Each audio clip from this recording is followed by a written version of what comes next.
This podcast episode is sponsored by Autocrafters. That's autocrafterswithak.com. It's mainly about the family atmosphere. Yeah. We want to have that family connection with everybody. So we want to have something for the children. We want to have something for the wives. We want to have something for the guys. Ford F100 World Podcast. Ford Trucks 24/7. A builder support community on Facebook, Instagram, YouTube, and podcast. Want to know more? Join, follow, like, and share. No commercials. Just Fords. Welcome to another F100 World Podcast. This episode, I don't know, episode 10 or something, episode 9, and we made it to the F100 Super Nationals. I almost didn't make it. You know what? This just goes to show that bring your truck to these shows. It's such an experience, but if you can't, that doesn't mean that you shouldn't go to these shows. It's awesome. I flew down, had a completely different experience that I've had in the past. Sort of missed out on some of the cruises or the meetups after the show, but I was able to enjoy myself in a completely different experience. The Blackwell brothers are awesome. The show is super chill. That's one thing that everyone kept saying about the show. They're like, this show is just super chill, super chill. I don't know what it is about it. It's a stone's throw from Pigeon Forge. It's basically in the same area, but it's a completely different experience despite their similarities between the other F100 shows out in Tennessee. This episode, guys, is going to be a little bit of an experiment. This is about 2 hours, 2.5 hours, 2:45, something like that. And I'm just let me know if you guys really like the experience of the longer podcast. I'm just doing this stuff for fun on podcasts. I love it. Whatever I can do to get this stuff out there, this F100s, keep this boom going. On this episode, guys, we talked to a lot of members of local clubs, of our group, members of people that keep coming to these shows. And I love talking about their trucks. I love talking about their businesses. That's another thing too, guys. Heading down to these Tennessee shows it's something different because there's so many of these guys that make parts for our trucks now that are like they're there. Like it's like family, and so a lot of these guys are big companies, some of these are small companies, but it's super cool. And it all comes from, if you've been a Ford F100 world or F100 enthusiast long enough, that it's been hard in the past to find parts for our trucks. And now more and more companies are diving in. Whether you like it or not, I think it's awesome. And I love talking to the local guys, local to the United States guys that make these parts for these trucks. And a lot of them go to these Tennessee shows. So hope you guys enjoy the episode. As always, guys, we love your guys' reaction. Thank you for being a part of the group. We're at 260-something thousand now. It's really growing. You guys are helping us keep it clean. This F100 community is so cool to be a part of. And we couldn't do it, any of us, without all of us being a part of this F100 boom. Enjoy the episode, guys, and we'll see you on the next one. Dude, this is an awesome truck. I found the owner here. We've actually shared each other's content before, haven't we? We have. What's your name and who are you with? I'm Jody Sellers. I'm from Kings Mountain, North Carolina, and you'll find me on YouTube at Russ Lover's Garage. We have worked on this truck, among other things. Yeah. The history behind this thing is my dad bought this truck new in 1969. Really? I rode out of the showroom, again, on the fender well. I've got all of the paperwork Dad signed the day he bought the thing. Yeah. The short Reader's Digest version of the story, this truck has been to every NASCAR track east of the Mississippi, really? With exception of Dover and Pocono. Yeah. In 1981, my dad, myself, and 2 other Boy Scouts left Kings Mountain, North Carolina, which is about 30 miles west of Charlotte, and we drove this thing to Cimarron, New Mexico, to a scout ranch, stayed out there 5 days, and came back. Wow. Yeah, so this truck's been in the family. That's cool. My dad and Lee Hallman were friends. He did some engine work on the thing, as you can see there. And I do like the NASCAR theme. I'm getting it now a little bit, It's cool. A little 302. It's been around. Yeah, little 302. It's got some 289 stuff in it, but I don't know all the specs on it because that's cool. I think it works, right? That's all that matters. It cranks, and it got me here 2 or 3 days in a row, and hopefully we're going to. You like the Misfit stuff? I do. James. I need to do that. I'm doing that. James is a great guy. He's done several things on here. I'm running his door panels. Yeah. He's working. He's working right now getting a tonneau cover. I've got a special thing in my head that I'm going to build in the shop, be part of a video. There you go. So it's check that out on YouTube, guys. That's cool. Very cool. It's okay if I open the door? Absolutely. I like this stuff, the NASCAR stuff. I have a sign shop there. It's a good friend of mine. He did all that for me. But it's take a look up top there at my I don't know if the camera will pick it up, but that's America. That's American flag. That was right. Another sign shop guy kind of pitched in and helped me out a little bit. So originally, like maybe post upholstered, but originalish seat. Yeah, that's actually out of a 72. Yeah. And I will say this in your benefit, and we talked about this last year, I think, the way I did the suspension on this truck, if you go back and look at one of Craig's videos where he took the progressive brake springs and put them in his truck, I shamelessly copied this exact same thing that's for what mine. it's all about, man. Yeah, and it so worked the 91 coilovers and stuff. Yeah. Got it. I mean, you look at all the suspension stuff in here, and these guys make good products, but it's thousands of dollars. Yeah. I ordered my springs off of Rock Auto. Oh, yeah. Got a little bit dirty, and I got less than $100. There you go. I'm going down the road. It's all about it, man. What wheels are these? Those actually came off of a 1972 LTD. I like the moon rings and whatever this is called. I like that. That's the Bullet. And then the back wheels here is my dad worked early in NASCAR. Yeah. If you guys are familiar out there with Cotton Owens, he was down in Spartanburg. My dad did a lot of business with Cotton Owens. At the time we farmed this truck, my dad did not want to use the small rear tires. That's cool. He's around these race cars, they're running big tires, but none of the race car stuff would translate over the street. Yeah. So a friend of his that worked for Cotton Owens, they made a jig. They took the factory 8-inch wheels off of this truck, split them, and made them 10.5 inches wide. Wow. And that was probably in about 1971 or 72. Those wheels are still on the truck today in 2025. That's cool right there, man. And if you look closely, which I don't think it'll show, but you can't see where they welded it because they went back and ground down with the rudimentary tools and then hand worked it. Now, if you take the tire off, you can see the bead on the inside. Yeah, I see a tank here. Is this fuel tank? It is. That is a spun aluminum out of California. That's what I'm running as a fuel tank right now. I like the star pattern stuff or whatever, and then you kind of rhino lined in it. Yeah, I did that in one of the last videos we did before we came up here. Yeah, I like it. Because it looked like a 9 mile of bad road. Anything in the back here? Just a 9-inch flip or anything? Just nope. I did take out, to lower it down and kind of make it proportional, I did take out one of the bottom springs on the leaves, and it set it up just like you see it here. That is cool, man. This is cool. I like this thing, man. Well, I appreciate it. It's a work in progress. My wife has told me that if we come back next year, which we plan on doing, if I make her ride this thing up here without air conditioning, that's it. Yeah, probably going to be in a lawyer's office next week. So we're going to get where it's at. Right there. AC is cheaper than a divorce. There you go. AC equals happy wife, I guess. That's exactly right. That's cool. That's exactly right. Very cool. All right, where can they find you again? At Russ Lover's Garage on YouTube, or you can hit me up on Facebook at Jody Sellers. Not hard to find at all, guys. I joined the group, the F100 group, about 3 years ago, and have watched it grown and seen a lot of good comments. And through that, I've got a lot of friends through this group and one other, and constantly going back and forth and picking with people. And there you go. Picking brains, getting ideas and stuff is a great group to be involved with. That's what it's all about. Thank you, sir, and I appreciate you, man. Brother. Thanks for your time, bro. Good seeing you. Yes, sir. Same. Later. All right, we got this little guy right here. You're a Ford enthusiast. You got a TikTok that blew up 100 million or something like that. I don't remember. Yeah, something like 1.4 million. What's your name, man? Dawson Harris. What's up, buddy? Nice to meet you, man. Now, you love F100s. You're really good at guessing the years. We just had a little trivia there for you. Yeah. But you work on Fords with your dad, or what's up? I help him out in the shop. Yeah. And then I buy my own. Do you? What do you have? I have a 49 Ford of 74 Co. Oh, wow. 66 Ford grain truck. Really? Nice. That's 3. And then I have a 70 something 4x4 short bed dit. Oh, nice. And then I can't remember the last one. You have too many trucks, kid. I mean, there's no such thing as too many. Yeah, there's no such thing. He's over here.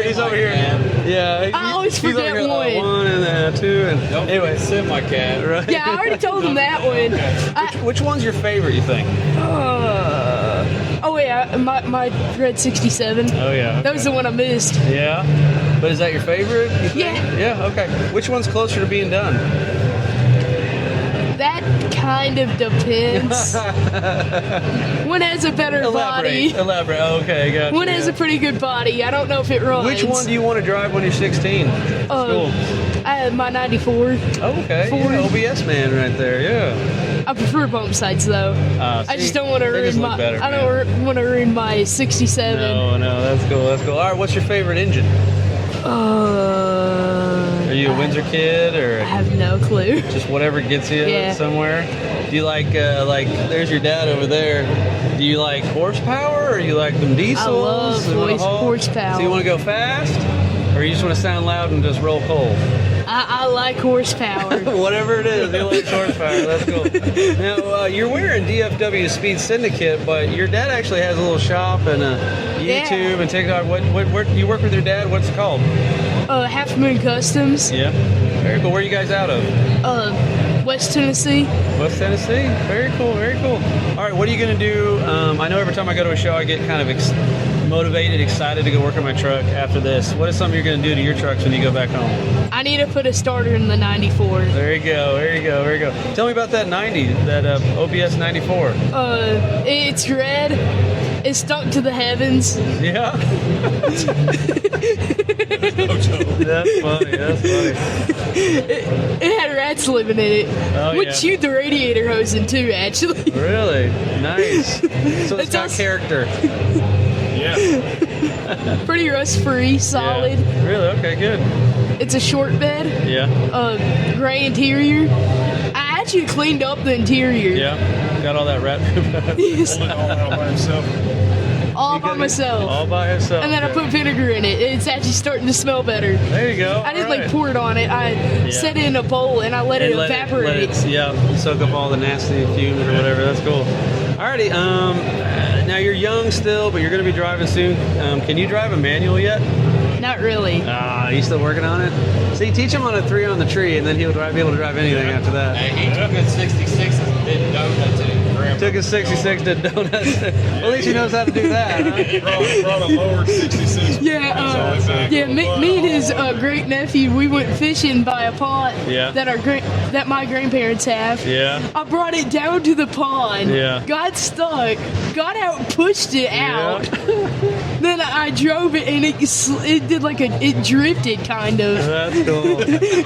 I almost did the tractor. That is cool, right The there. tractor in their yard. It awesome. barely went off of it. Yeah, he had it all muddy by the time we got it back. I bet. You're raised right, kid. Sounds like it, yeah. Yeah. So do you like Fords because your dad likes Fords? Or? I just like it. Yeah. That's cool, man. Well, what's a non-truck that you would have in the stable? Ford. Like a 40s car. Yeah. I'd probably make it like a rat rod. Yeah, those are fun, right? You can do whatever you want to them and stuff like that. That's cool. So you like working with your dad? I assume you can weld Yeah, little. a little bit? Yeah. What's your favorite part of working in the shop with your dad? I like getting a little dirty. Yeah. So he sends you into there to clean up all the grease and stuff from underneath the truck. That's cool. There's plenty around. Yeah. Oh yeah. Well, it sounds like you got a lot of trucks, man. You sound like an excited enthusiast kid. That's what it's all about, Dad, and everyone else involved. Raise you right. Yeah. And you seem like a good kid, man. And keep those Fords going, and be the next generation that gets everyone addicted to these. All right, man. All right. All right, brother. See ya. See ya. See you, buddy. Tommy Whaley. There you go. This guy, Fix 'em Your Way, right here. You guys know the group. You guys know the man. You've sold a lot of trucks, sold a lot of parts over the years. I want to talk about the truck, but tell us about the group a little bit for those that haven't been to it. Fix 'em Your Way. We started, 13 years ago, babe? 13 years ago, I guess. And cold winter day, we're sitting there and we're talking about Ford trucks. And my wife suggested that I start a Facebook page. And I said, well, I don't know anything about Facebook first. And so she said, well, let me introduce you, da-da-da-da. So we went from there. And You walked them through it. yeah, she got me to that point, and then she said, well, you've got to have a name for it. And I thought, well, I just like to do things the way I like to do it, so let's just call it Fix 'em Your Way. And There you here we go. are, 40,000 members later, so anyway. It's a great group, and I know the members are Great just people. dedicated and, keep it clean, all that stuff. So, wait, man, let's talk about your truck here. I'm guessing it's a 69 Coyote, huh? Hey, roll tide. Yeah. Yeah, 69. We started out with just a SS Chassis Work chassis. Yeah. And They're good guys. I like it. Didn't have a truck for it at the time, so You just got the chassis before you got the yeah, I got the and still didn't have a truck. So I bought. I wanted it to be a 69, so I found a good 69 cab. Yeah. and with doors. So I used it. I had a set of fenders, a good set of cherry fenders. Bought a new bed from Melvin's Classic Forge in here. Bought it. Also bought a new hood, inner I like fenders. Melvin's, by the way. Those are good. Yeah, Those are good guys. inner fenders, core support, all are new. The engine is a Gen 1 2014 Mustang. Had 5,000 miles on it when we got it. Put a TKX 600 5-speed, Nice. all new, all the way back to the drive I shaft. forget what brand makes those, but did you get them from the Melvin side? CVF, Melvin's? yeah. Yeah. CVF hinges. Very cool. Had the grill plated. Yeah, that's cool. That's what I would have done. Yeah. Who did the bodywork and paint? Lamar Peppers. Lamar Peppers, got it. You guys know that, dude. I like this. That's cool. Yeah, those are actually, I think, Advance Auto. Really? You could actually buy those, Really? and they're Nice. direct fit. Yeah. What are the wheels? 3030 custom built. I've never heard of 3030, but I Yeah. like those. Custom built wheels. Willwood, nice. Will. I gotta warn you because I like it. Be careful hanging out with this guy here. This one, I'm telling you, your reputation is gonna go down. The hill. dumps. Yeah, right. hey, I've known him for a long time. Well, that's oh man, Yeah, known him for a long time. troublemaker. He's a Troublemaker. troublemaker, but hey, you have to keep him at a distance. Yeah, Oh yeah, yeah. oh yeah. Yeah. Interior here. Trey Cochran over around close to Talladega, Alabama. Talladega. Yeah, he did all my interior. I told him I wanted to twist it up a little bit. I said, I don't want the factory Yeah. armrest. I said, what can we come up with? He came up with a design for the armrest, and I said, cool, I like it. And we went from there. Put a little bit of carbon fiber in my Yeah. door panels. Yeah, can I open it? Yeah, I wanted a little bit of carbon fiber in there. Yeah, I like that. That's Yeah, cool. and kind of had the I like those idea door of panels, man. the billet aluminum. He did all of this, Wow, you know. I wanted a little billet aluminum on it, so we chose that. Got some Fat Fender Garage stuff in, Heck yeah. in there, got you know. to. What AC did you go with? Sure fit, vintage air. Everybody likes Yeah. that, yeah. Was it hard to install or anything? I would have to ask my nephew. You delegated that. Oh didn't yeah, you? yeah. I spent the That's bucks cool. and painted the picture. You know. We kind of closed up this. I think it's the thing with the new bed. Yeah. Oh, the is new it bed okay? thing. Yeah, that makes sense. Yeah. That's cool. What's your favorite part of the truck? It's not the cost by any means. I don't know. I like the Coyote 5-speed combination. Nice Yeah. smooth power when you need it. Yeah, I Fuel had mileage. Comfort. I've got another at home. It's got the 6R80 in it. Yeah. And I'm a gear banger from days gone yeah. by. So, Yeah. you know, I like to get a little second gear. But yeah. in the back of my mind at my age now, I'm thinking, what can I break? You know, so I'm real careful with that. So Yeah. it hadn't been beat on That's a whole cool. lot. Well, but- is it done or is there something else you want to do it in the future? Oh, for right now, pretty much I think it's finished. I might do one more tune on it. Yeah. I might. I recommend. What's his name? I already forgot it. I forget his name. Hold on. He's been running around here. I'm not sure. I got a guy over near Atlanta, Georgia. I think it's probably. I'll think of it. But anyway, it's close to local. That's cool, as man. far as finished, I get to thinking, anything else I might possibly do. I might do a little bit of just small hand-free pinstriping. Oh, okay. Very little. Yeah, I can just a see. little I can see subtle, that you know. kind of accent off. Of it. Yeah, That's cool. yeah, maybe So make- how old is the build? How long has it been painted and finished? Probably about 18 months now. Really? Yeah. Wow. Okay. Yeah. I didn't think I seen it at too many Yeah. shows yet. Yeah. Like I don't remember it anyway. If I missed Right. it, Yeah, I brought it to the Super Nationals last year. Did a Missed it lot of then. local car shows, a lot of yeah. local Very stuff. Back here to Super Nationals. Well, I love I actually it, carried it to the Grand in the spring. Yeah. Did you? I guess I saw you, but not the truck or Yeah. something. Or didn't put those two Right. together. Right. Very cool, man. Well, I just wanted to say that when you and I started our groups, we started going. I just loved watching you sell all those trucks. You had that field of trucks down there. You guys had have that get together. And you were I was like, you're kind of one of those people where I was like, I hope I get to meet him someday. You know what I mean? no, But I just want to nothing say like thank that. you. You're Yes, sir, part of thank why you. the F100 community is so great. All the enthusiasts in there, and you got It takes you helped so many people. It takes everybody. Yeah. And a great group of people. Oh, yeah. I And you promise. supplied so many people with parts that they needed so they could get their trucks on the road or finished. That's what it's awesome, all man. about. That's what it's all about. That's what it's man. all about. Well, I'll let you go, man. I appreciate your Hey, time. thank you, Craig. Thank you, buddy. See ya. I already found the Kinser chassis booth. This is very interesting right here, very long read.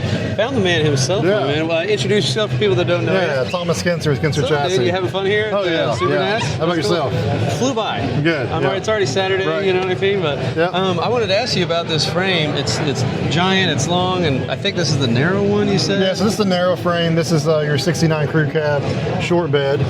So it's always difficult to get a lot of fuel in these trucks because of the narrow frame. So we developed a 40-gallon fuel tank. Okay, much bigger. Yeah, comes with a 340 liter per hour air-mounted fuel pump That's cool. to run the Godzilla. Yep. Yeah. It's pro sending unit. And these are your tanks, Yeah, right? we build these in-house. Yep. Very cool. Yep.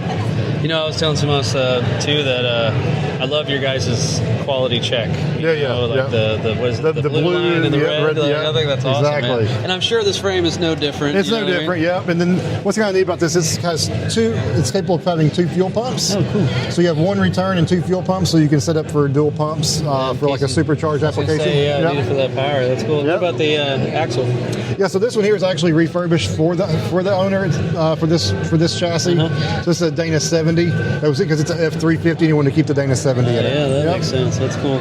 And is it going to be a dually or just really big tires? No, you think? that's so you want to keep the drum brakes, but no, this Yeah. is just a F350 single Jeez, wheel. That's huge, yeah. dude. That's Yeah. awesome. And I'm guessing he's going to get some of those. Yeah, we'll get some amp steps. We make the brackets to hold the amp steps on there. I didn't realize they were that wide. Yeah. That's cool, man. And is that or who'd you source it So from? this is from Knox Drive Yeah. line. It's a 5-inch or a 6-inch aluminum shaft. Wow. Keeps us from doing the carrier bearings. Okay, yeah, Yeah, that makes sense yeah, for sure. yeah. What about transfer case transmission? So we got a 10R140 and the Super Duty transfer case, and we make a controller to operate the transfer case. Oh, A push wow. button controller for in cab. There you go. That's cool Yeah. right there. Very cool. So what about a front end here? So this is the 2-wheel drive to 4-wheel drive conversion. You've got your coil buckets and shock mounts. So radius arms, you adjust your caster from this upper arm on both sides. It's extended, so you get a lot better ride quality. Oh yeah. Some sway bars, some tractive shocks, got the semi-electronic shocks. So these shocks update every 6 to 10 milliseconds, depending on road conditions. It's a 9-inch center section with the 3/4 ton Dana 44 outers. That's cool. We got a Godzilla with the factory front drive kit, just like it's a Ford front drive kit. Very cool. Very cool. Now, is he going to do anything else to the engine, or is this what we're looking at for his build? He's staying stock on this one. Yeah. So, it's more of just a cruiser driver, right? Is this like the crate motor, or did you pull this out of an F? So this is a brand new crate motor from Ford Performance. yeah. So all of our chassis, we just match what Ford does. Yeah. This will have a 2-year, 24,000-mile warranty on it. Transmission, transfer case, axles, the frame, everything will come with that. That is cool. As always, man, nice work. And are these stockish brakes? Yeah, so these are mid 90s Yeah. F250 calipers. So when you're out and about, you need to replace your brakes. You Yeah, just you go to the just parts gotta- store, you yeah, get parts. there you go. Yep. That And is one unique awesome. thing, the reason we do our 2-wheel drive to 4-wheel drive conversions, Yeah. a lot of the states are getting harder to work with, so it retains the factory VIN number. Oh, cool. Yep. So the VIN number's here, and there's another one on down the frame rail. It's getting like that in my state. Yep. Yeah. There's another one right here. So, retains that factory VIN number. So, Hey, do you know the location of factory VIN numbers on Ford trucks? One Yeah, over I mean- there and then one in the door, but they won't take Right. my door one. they won't take your door one? In my So- state, yeah. Yeah, so normally it's right here is the one Yeah. that they want to search for. It's the easiest one. Because you look down past the battery and see it. Yeah. Right? Yeah. Yeah. Yeah, they're normally right there. And then This- this is the secondary one back here underneath the cab. This Yep. is this common to have it this Oh, far yeah, back? yeah. Okay. I know where to Yeah. look now. There you Yeah. go. Yep. Very cool. What's he Definitely. doing on exhaust, you think? Yeah, so we have to finish the exhaust out, but it's just a single exhaust out the passenger side. He's not doing anything fancy with Nothing that. fancy with that, yeah. So what's going on top? So it's a 69 4-door crew cab, short bed. Yeah. Patina, or is he doing all the So body? right now it's in primer. Okay. So he's going to have it painted and be all new. So And hopefully Morgan's Auto Trim interior. yeah, hopefully so. Yeah, exactly. Very cool. Yeah. Very cool, very cool. Well, besides the tank for the narrow frame, what's anything else going on with Kinser? Yeah, so I can kind of show you like little leaf springs. So normally on these trucks, they all have a 2 1/4 wide spring, Okay. and they're a lot shorter. But when it's the 2 1/4, they have a lot more leaves, and it's shorter. Therefore, it's a harsher rod. Right. So we upgrade to the 3-inch wide spring. Okay. And we make it's a longer spring. So we actually put new spring hangers on to accept these new springs to create a better rod. That is cool, man. Yep. Oh my gosh. And then you have your custom, hitch for the back as well. Yeah. That's what I did. Is I bolted mine, and I like the bolt in. Yep. Cool. And this one here was made for this truck. Just because moving the hangers and everything, the ones you buy won't fit, and then the bumper bolts onto here. That's what I mean. Mine's like that too. Yep. Yeah, where this is a separate piece from this. Yeah, exactly. That is cool. Well, man, so tell me about, how many years have you been at the Super Nationals? This is our 3rd year, I believe. Yeah. You guys like it? Come back next year? Yeah, definitely. Yeah. I got one running around here. He's got a little, what did your wife call it? Speakeasy? Yeah, a little speakeasy, yeah. So, come back here and you can drink some of the. That's funny. Yeah, drink some of the juice. That's cool. Right, and this is one of the Ford crate. Yeah, that's the crate where the crate engines come in. That's cool. Yeah. I think I asked you last time, but do you like the Godzillas, or do you like? I love both of them. Yeah. It's just intended purpose. I know, that's what It is. It's intended purpose. Are you a pushrod man or modular man? If I was going to have an F100, like 2-wheel drive F100, I'd have a Coyote in it. Really? But if I'm going to truck 4-wheel drive, the Godzilla's the only way to go. Yeah. Yeah, there's such a torque monster. Yeah. Well, what show are you going to next? I guess SEMA. Yeah, SEMA's next, and then PRI after that. Okay, so we can go to your Instagram to check out what you guys doing with SEMA and stuff. Yeah. Are you bringing anything there? You'll have to wait. You'll have to wait. This guy knows what he's doing right there, right? Cool. Well, cool, man. Awesome booth as always. Great seeing you guys, as always. And I'll be back in Tennessee in May. Maybe we can catch up then. Okay, sounds good. Thank you, brother. Thank you. See ya. Bye. I want to hear, my man. What's your name, bro? I'm Joseph Brooks. What's up, man? Good seeing you again. I love this truck. I love the color. I love all the modifications you've done to it. Tell us about this truck, man. You mentioned the color and stuff on the truck. The colors on this truck, when you run the VIN numbers and stuff, are Canadian only. Really? And it actually come back as Canadian built. So that's the reason why I think it was cool. Like in autumn colors is what they actually go by in the Canadian. Looks like squash or something. Yeah. Brown. Thank you for the sticker, bro. I need to get you another one. Those are. Oh yeah. Those don't last very long. F100 all the way. I appreciate it, man. So tell me about some of this customization. Let's start with what you got going on here. Okay, when we started this truck, we was actually going to do the drift competition and things of that nature. So we went with the race seats, and we actually put an actual brake inside, just to brake the I rear. call them party bars.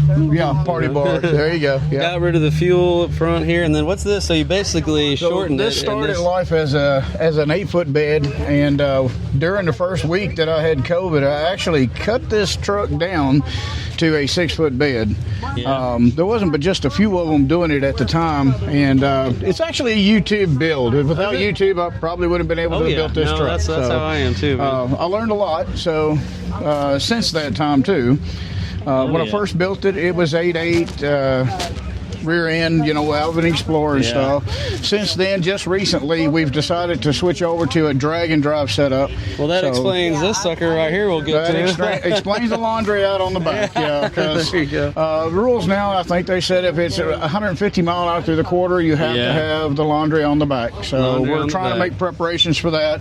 That's cool. And we've started on the back, kind of working our way up to the front. Okay. So can I pop this open? So where's this from? Yeah, I looked up. I wanted a unique gas filler, but something that was functional. So I looked up an airplane gas filler, and this is what popped up. And I thought, man, that thing is just too cool.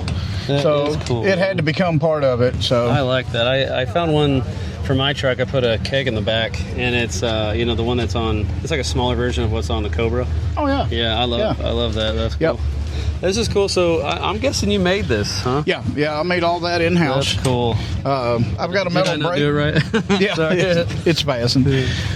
But made that yourself, huh? Yep.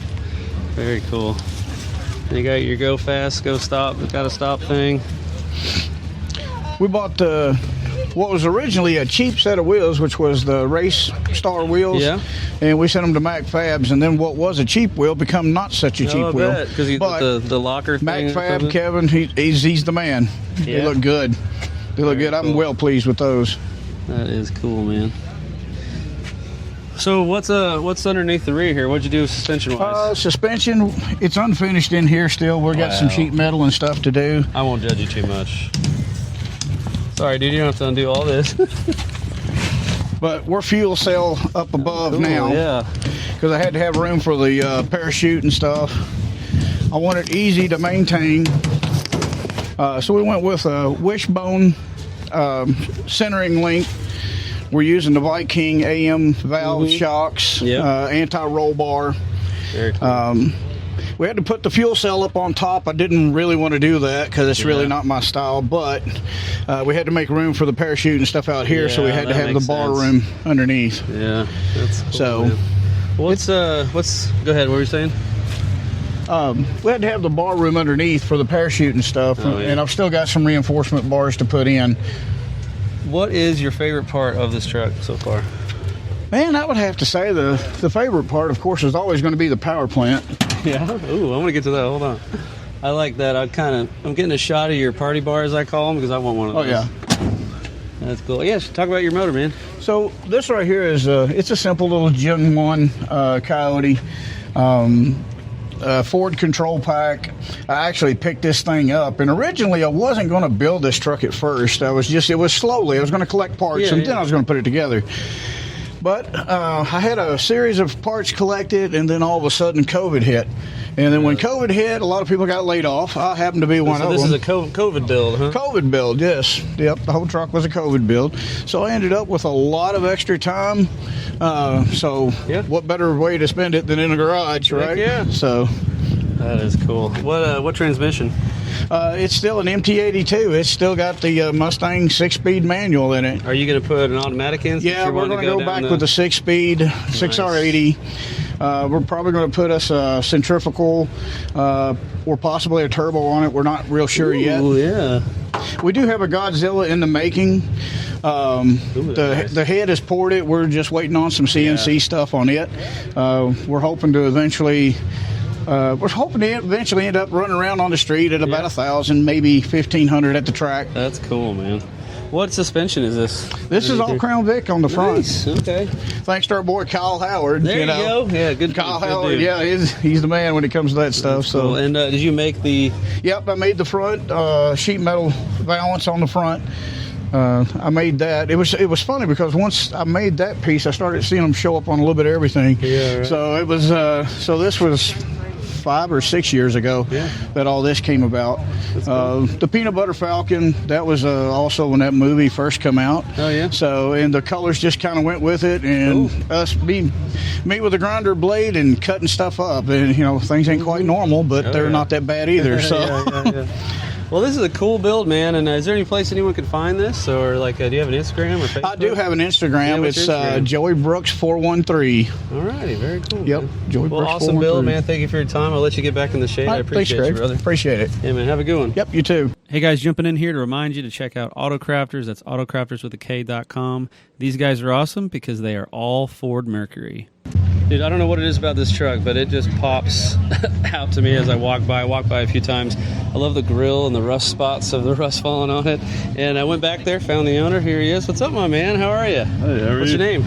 Marcus Bryan. All right, man. Cool truck. Tell me about this. Thank you. Oh, it's a 69 F100. It's got a set of John's rods beams on it. Yeah? And I flipped the rear end and Very cool. He was actually in a kudzu patch for 20-something years, and original motor, transmission, everything. That's it's all cool. original. So, was this? How do these marks happen here? Years of rust just falling on it or something, dripping on it? Years of rust, I guess. Yeah, it was in But you haven't touched it. You just bought it and drive it, huh? Got it running, and that's cool. What's under the hood? Yeah. Little 6-cylinder. There you go, man. That'll last you forever. Ended up changing it to electronic ignition. That's the only thing that I done. Other than they just don't make points like they used to. No. It's got power disc brakes on the front. Yeah. So what'd you say you did? Drop beams in the front. Those are torque thrust 2s. Very cool. Ooh, interior. Yeah, that's the original seat. Yeah. That was in it. It smells good in here, man. What is that like? I don't know. You know what it smells like? It smells like the brake fluid, like that you spray on brakes, the cleaner. Yeah. It smells like that. I like it. I like how there's even patina dash. That's awesome, dude. Now, what'd you say in the back again? I just flipped the axle in the back. Yeah. And the C notches and all that. That's cool. I like him patina. And the blue patina, maybe the green's a little, another favorite. Yeah. It's just the blue patina's the best, man. Oh, you're good. Everybody asks me if I'm gonna fix the rust, and nope. I tell them it ain't rust until it hits the ground. So what's Big Al's speed shop? It's just me and my dad. Yeah, we got a little shop at the house, and that's cool. That's cool. What do you guys build? Just old Fords or? A little of everything. We got Galaxies, and that's cool. That's my dad's truck. Over here? 66. Oh wow. Tetanus, I like it. He actually drove this to high school and dated my mom in it. So see the green patina, man. You guys got two of the best patinas out there. So what year did you say it was? 66? 66. Okay, yeah. So you can't judge by the grill anymore, you know what I mean? That's cool. So what's this? Yeah, I was gonna say FE. C6, power steering, power brakes. Stock, front suspension? It actually has dream beams under it. Oh yeah, nice. I like the seat. Is that a repulsored original? Because I see the cup holders, or? Yeah. We actually took that Ford emblem right there out of the original seat and had it recovered. Very cool. We got them to match it. Oh, well, you know what? It looked like it was part of it, and it worked. I think that's awesome. Well, we did the same on it. Flipped the rear end and C notches, and that's cool. What a great little freaking duo here, man. This is cool. Well, hey, man. I mean, you don't do stuff for other people, right? So it's just you and your dad? Yeah. Where are you out of? Spartanburg, South Carolina. Well, guys, if you guys near going to North Carolina, what? South Carolina. South Carolina. No, I shouldn't get them wrong. Sorry about that. But maybe you'll do some work for them, huh? Yeah. There you go, man. Hey, thank you so much for your time. Thank you. And we'll see you.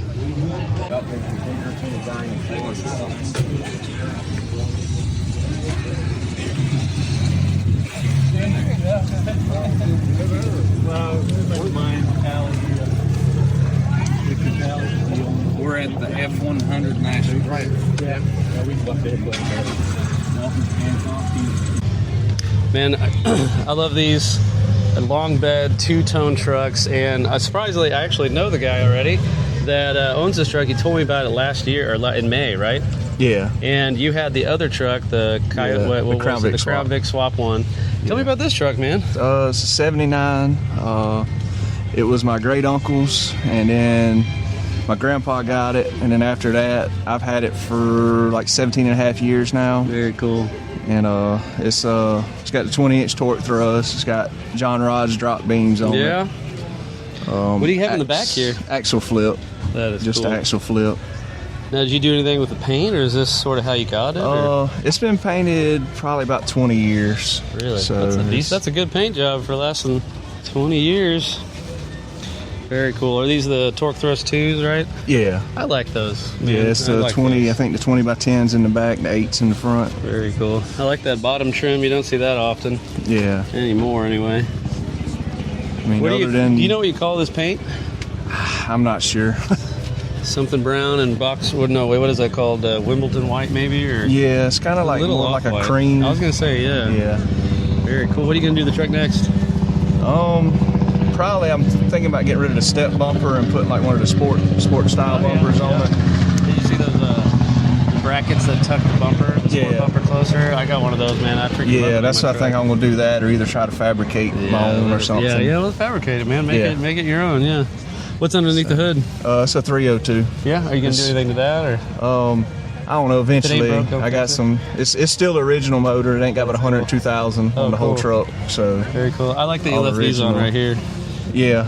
I like cool. the push bars. Well, what else are you gonna do to the truck besides the rear bumper? You think? Maybe like I say, I got some. I need to dress up the motor and all right now. I mean, it's still kind of crusty. Cool. What's your favorite part? I guess it's just been in the family so long. It's just sentimental value and all. That's and very cool. Yeah. So. And you got 2 trucks now. Are you going to add more to it next? Yeah. Or? I actually got 3. What's the other one? I got a 4-wheel drive. Oh, nice. Sitting on 42s with a 460, 78 dent size. Nice. Very cool. So, and then I got a 77 also that I'm going to start building for my son. It's cool. 4-wheel drive too. I got a 302 and a ZF5 I'm going to put in it. Nice. Very cool. What year was this again? 79. Yeah, I had a 73 F250 2-wheel drive. I miss it, you know, but I like this grill the best. Yeah. 78, 79 grill's the best, man. Well, hey, man, thank you so much for your time, dude. All right. Good seeing you again, and thanks for telling me about your truck. All right, appreciate it. See ya. All right, man. Not so many of these here, COEs. I love the color. I love everything about it. I waited around for you. You finally got back to your truck. What's your name, my man? Rick Valenda. What's up, man? Craig. So tell me about your truck here. COE, you said you just got it done? Just got it done 2 weeks ago. Wow. For the show. It took 4 years to build it. Really? It's a 53. I love this truck. Thank you. Very cool. Now, what's this color called? This is boxwood I thought green. so, yeah. Yep, I Popular actually came color. to the show 2 years ago to figure it out. Yeah? Now, tell me about what chassis is it sitting on? It's on a 91 Chevy 1-ton truck chassis. Okay, what's under the hood? Cummins. Cummins? Okay, very cool. Out of a school bus. That's cool. Now, school me on this. Now, this is custom, obviously, but crew cab COEs, was it something common? They didn't make them. I didn't think so. I bought a new cab, or another cab, and put it on the back there. And that's what took 4 years, probably? Well, custom building the bed, too. Oh, yeah. They're all custom running boards. Yeah, I saw this. You added storage down there. Front fenders are narrowed. I thought so. This is actually the back part of a rear fender on the back of this. I like how you can change things and like you don't know it until you just, and you keep looking, and then you see more and more as you go, you know. I built it to make it look like Ford should have built it. There you go. Yeah. What interior, you know, anything? The seats are 2014 F150 Limited. Very cool. What AC? Vintage Air. Very cool. Wow, man. So you did this bed all custom, huh? All custom built. That is cool. These are new rear fenders I bought. Yeah. Welded them on there, but everything else is custom. I got it rigged up to pull a fifth wheel trailer. Yeah? I like these. What are these off of? 39 Lincoln Zephyr. Okay. Wow. Unique. Where'd you get the inspiration for this, besides, you know, making something that Ford should have made? I'm a sick car guy. Yeah? Yeah, that's more or less what it amounts to. It's an addiction, huh? Yeah, it's an addiction. That's cool. Can I open the door? Yeah, go ahead. Wow. Heck yeah. I did all the interior myself. Very cool. My wife sewed the headliner. She did a good job on that. She did. No, what's your favorite part of the truck?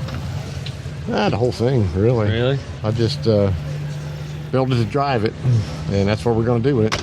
It's got 200 miles on it now. You just slam it. I didn't want to be too rough. It won't hurt it. Wow. What is the next thing you're going to do with the truck, or is it done? It's more or less done. Yeah. You know. That is awesome, man. So this was the debut, kind of, basically, of the truck here? Yeah. I had it down at the other show, just in town, Pigeon Forge here last week, and got a pretty good review. It's getting a pretty good review here. I had a few people I know here go, "Hey, have you seen that COE? Oh, yeah. Have you seen that COE?" I'm like, that's cool. Yeah. What'd you do to the engine underneath there? Anything? Well, I got to show you that. Yeah. It's stuffed in there. It's a 5.9 Cummins out of a 2003 school bus. Really? Got a 6-speed Allison 3060 transmission in it. It's really hard to see back in there.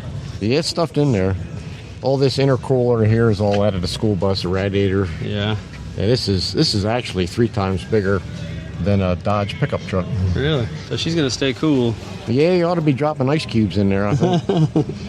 So how do you work on it, man? Like, just take everything off and change out spark plugs, or what? I know inside there, but... Inside comes off, and you can get to just about everything inside there. Okay. Right here it's a little tight. Luckily, I had everything rebuilt. I rebuilt everything before I put the cab on, so Gotcha. it shouldn't... So, as much as I'm going to drive it, it'll last me my lifetime, cool, you know. Man. Well, hey, man, thank you so much for your time. Talk to me about the truck, dude. This is awesome, and I hope you win something. Yeah, that'd be nice. See ya. F100 Super Nationals found this. We've done a video on it before. That is a twin I-beam with a rack and penny electric. And it's by these guys right here. There you guys are. What's up, my man? Hey, how's it going? What's your name? Dusty. Dusty? Jordan. Yeah, I saw you the other night. You're drinking a Guinness, but you swear you weren't Irish or Scottish. No, not. I'm not Irish or Scottish. All right, what do we got going on here, my man? So these are our electric power steering kits we build from 79 on down, Ford, Chevy, Dodge. Yeah, but you also do them for four-wheel drive, for Fords, and twin-eye beams. Right. That's wild. And what's like the most, the question you get all the time asked about, rack and pinion running on twin-eye beams? Whether, like, what happens, say your battery dies or something like that. Yeah, there you go, it'll just go back to a manual steering. Okay. Yep. So it's not like it'll... But it's still a direct, straight drain in line. Really? Okay. If it does die, you're still going to straight in. That's cool. What about bump steer? Yeah. Bump steer, we get that question a lot too. Yep. No problem with bump steer? No, that's 3 years in the making of this design, so cool. we have worked it out of it. And this is basically what goes on, or what is this right here? Yeah, so this is a different kit that we make that's 57 to 60. Ah, very cool. What does it do? I mean, obviously it's electric power steering, I'm guessing? Yeah, so it's an electric assist. Okay. So most of our kits are assisting the manual, whether it be a manual rack or a manual box. Yep. Does it go in between, or it goes in between. Yes. I might be interested in that. Does this only goes on the 50s though, or we make them for a lot of different makes and models. Really? Yep. Just go to our website. And this goes with the normal steering gearbox, right? Or do you have to do a rack and pinion? No, you don't have to do a rack and pinion. Yeah. So we can. Some kits reuse the factory gearbox. Some kits come with a new gearbox. Yeah. Okay. Very cool. Yeah. Four-wheel drives, for example, use the factory gearbox. Yeah. Let's show me the four-wheel drive. You want to come over too? Yeah, so this is our four-wheel drive kit right here. As you can see, this is the shaft and lines going on your factory steering column right there. Yep. That shaft runs over to your unit here. Oh. And your unit has a magnetic torque sensor. Right? That's how it functions. It sends that signal back to the box inside the cab, and that's what controls the motor. And then right here is your shaft going down to your factory gearbox. Okay. So you're just using your factory gearbox. With the hydraulic assist ones, if you look down here, the factory drag link onto the hydraulic assist ones that I know so we sell that as well. It becomes an adjustable at that point. It gets rid of that factory assist. That's an option. That's cool. Can you only run this on four-wheel drive because the gearbox is that far away, or can you run it with two-wheel drive? With two-wheel drive, you have but you have because the gearbox is so much closer. I thought so. Yeah, I wondered if I could put it somewhere in between or something like that. But that's how you do it. All right, very cool, very cool. Yeah, show me this twin I-beam stuff. Yeah, so this is our twin I-beam kit. Obviously, it comes with the rack and pinion, all of your electrical parts that you'll need, the wiring, the module inside, the brackets. Yep. Radius arms. So and then you have to make these. So these come with it, right? Right. So different than they stock. do come with it. Yes. Because they're wider, right? Right. Ah, very cool. What kind of made you go? You know what? I want to tackle this twin I-beam bump steer debate and figure it out. It's our customers asking mainly. Really? Yep. They're like, can you get that? Can you get that? It's whatever they ask the most for. Really? That's next on the list. Yep. So how many years have you had this out? About 4. And you haven't had any real problems coming back, huh? No one said anything? No comebacks on this kit. Nope, sure. Yeah, I figured somebody would call and be like, but it works. It works guys, great. It happened. You can have rack and pinion on your twin I-beam setup. That's really awesome right there. Where can people find you guys? Steer and Cycle. What is it? Steerandcycle.com. Steer and Cycle. All right, very cool. And so .com, do you have Instagram or Facebook? Instagram, Facebook, same thing. Steer and Cycle. Cool, very cool. Well, thank you guys. I appreciate it. Hey, thank you. Yeah. You have a good one. Talking with you. Yep. Yeah, see ya. Hey man, what's going on? What's your name? Hey buddy, I'm JB. How you doing? Can I talk about some of your products here? Absolutely. That's cool. So what do you do at the... So I run Titan Powder Coat, our sister company to Scott's Hot Rods. Okay. All right, cool. Can we talk about it? Sure, let's go. Sweet. Yeah, what are these things right here? So this is the new figure machine. There's only just a few in the country. This takes our metal forming to a whole new level. That looks like we can achieve some pretty intricate bends, contours, 3D mapping them, and then be able to create a custom one-off part. Really? One thin piece of aluminum. The machine itself sits on the platform It's a XY axis with a metal finger that comes down, and the floor will drop with it. You can actually see these lines as it makes its rotation. Yeah, that's cool. And then it actually forms the metal and pushes and pulls it where it needs it until you get the end result. This is a LS intake cover. Very cool. You know, it can do this in 36 minutes of what it would take somebody doing by hand for a lot of hours. So basically, a part that you can't find, you're able to figure it out, or you have to make a one-off custom one if you need to for certain builds, right? Yeah. So, being if you had a super rare car, you've got one headlight. They don't make a bezel for the other one. We can 3D map that one, scan it, put it in, and make a left to the right copy of it. Do a mirror image and have you a one-of-one part. Or if there's something you design, you come up with it, we create it on a file, we can now make you one. Is this what I saw, those nice lines on the blue truck? Like the bezels in the front and the grill? Is this kind of... No, so those are actually all done on our CNC router. Okay, see, I was like, I know it's not I know it wasn't original, and I was like, I didn't know how you guys did it. All billet, CNC'd. And the same thing for that Dodge, right? Correct. That's cool. Yep, all hand done. That is cool, man. This is awesome, dude. And you guys got powder coating too? Yeah, so we do powder coat as well. Brought out just some different finishes. This is a wrinkle vein finish. You kind of see the texture that it gives you. We try to do some wild colors just to show off some new stuff. We really like prismatic powder. This is a new one. This is a blue Magnum. You can see it's heavy like a boat flake style. Yeah. This right here is a chameleon, so it actually shifts from a purple to a blue. It does, dude. The flake's blue or something, isn't it? Yeah, the flake is blue. There's a color shift on it. It's called Chameleon Violet. That's cool. And then this is called Disco Night.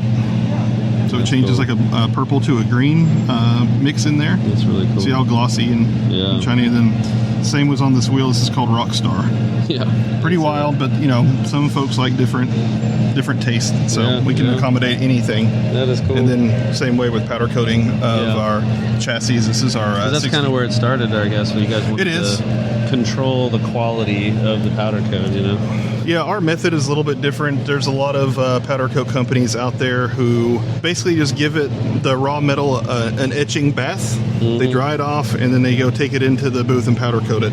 Yeah, cool. We go way above and beyond. These actually get degreased. They get a hot seat steam genie bath. Then we bake them out to get all the oils and everything out of it. Then it goes to blast cabinet. Then it gets acetone bath. Then it gets sprayed. So it's a heavy process, but we want this powder to be on here forever. Yeah. And not have any surface rusting in between. 25 years down the road, it still is holding. Yeah, we want this chassis to outlast the body that sits on it. That is cool. And it will. Very, very cool.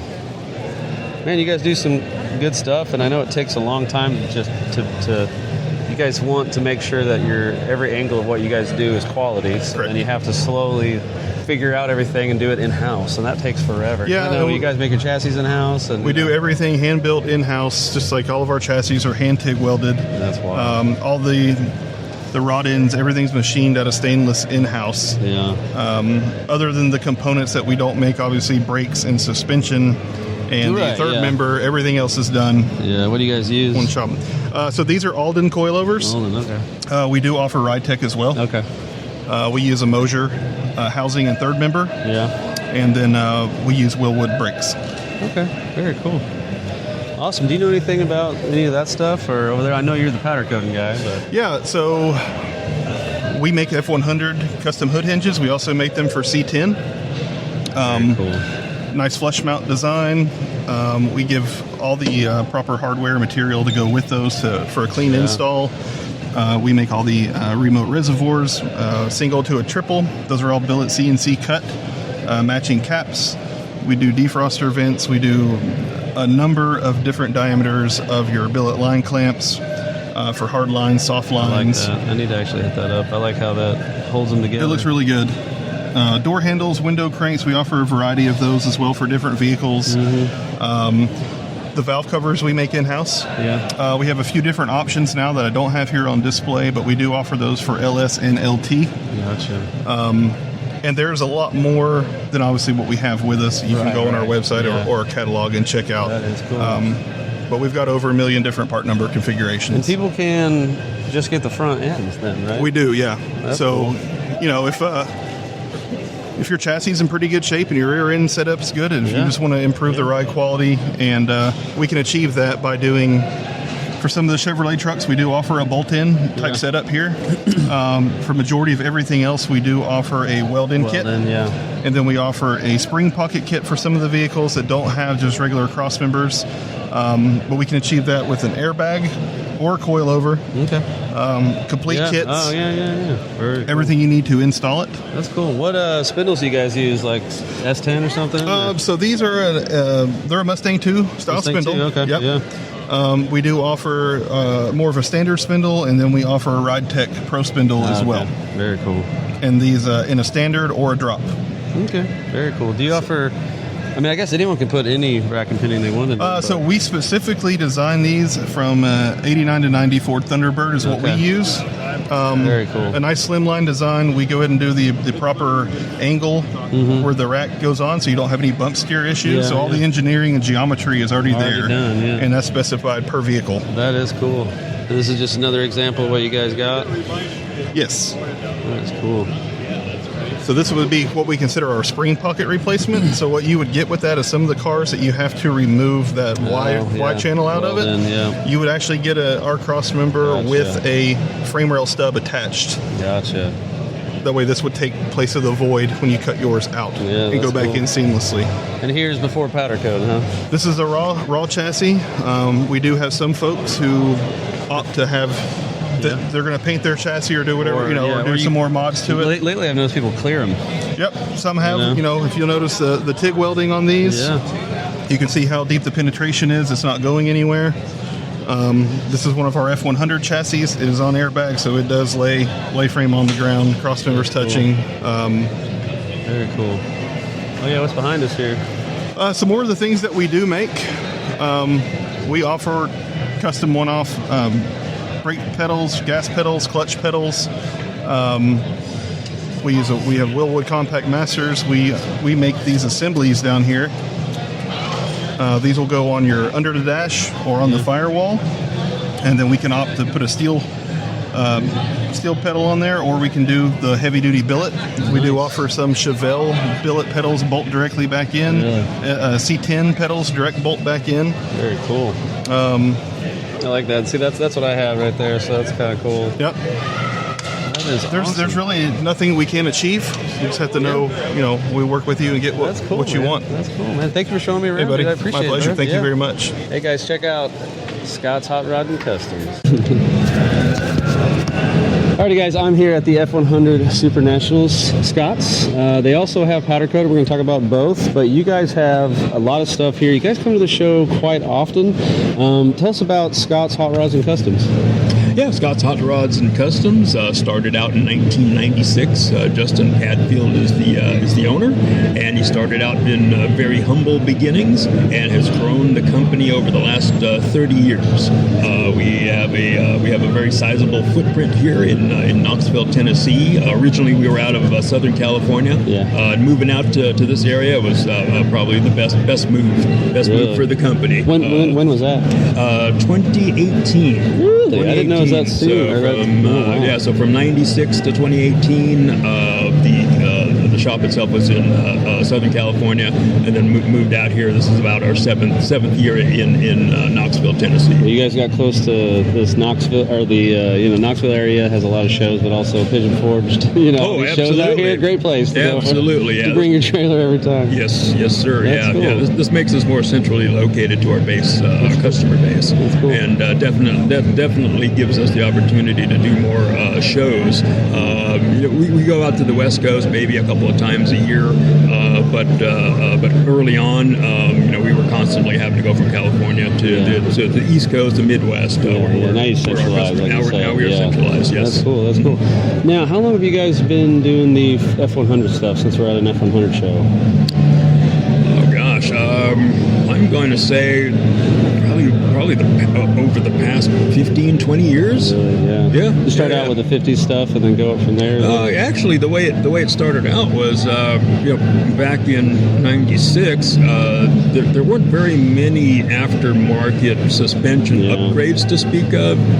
Back in those days, the normal thing to do was go to a salvage yard, cut off a Mustang 2 front end, a Crown Vic front end, just something that was not a straight axle or leaf springs. And during that time, Justin had seen that there was definitely a void in the market for something that was more specific to the vehicle. And rather than going the Mustang 2 route, because that's basically what you see in the market right now. It's very heavy with a Mustang 2 derivative. He decided that he was just going to go clean off the sheet and design an actual independent front suspension that was not anywhere near related to Mustang 2. Yeah, and then from there it just kind of springboarded to chassis. We're still a full service hot rod shop, so we still do full ground up builds.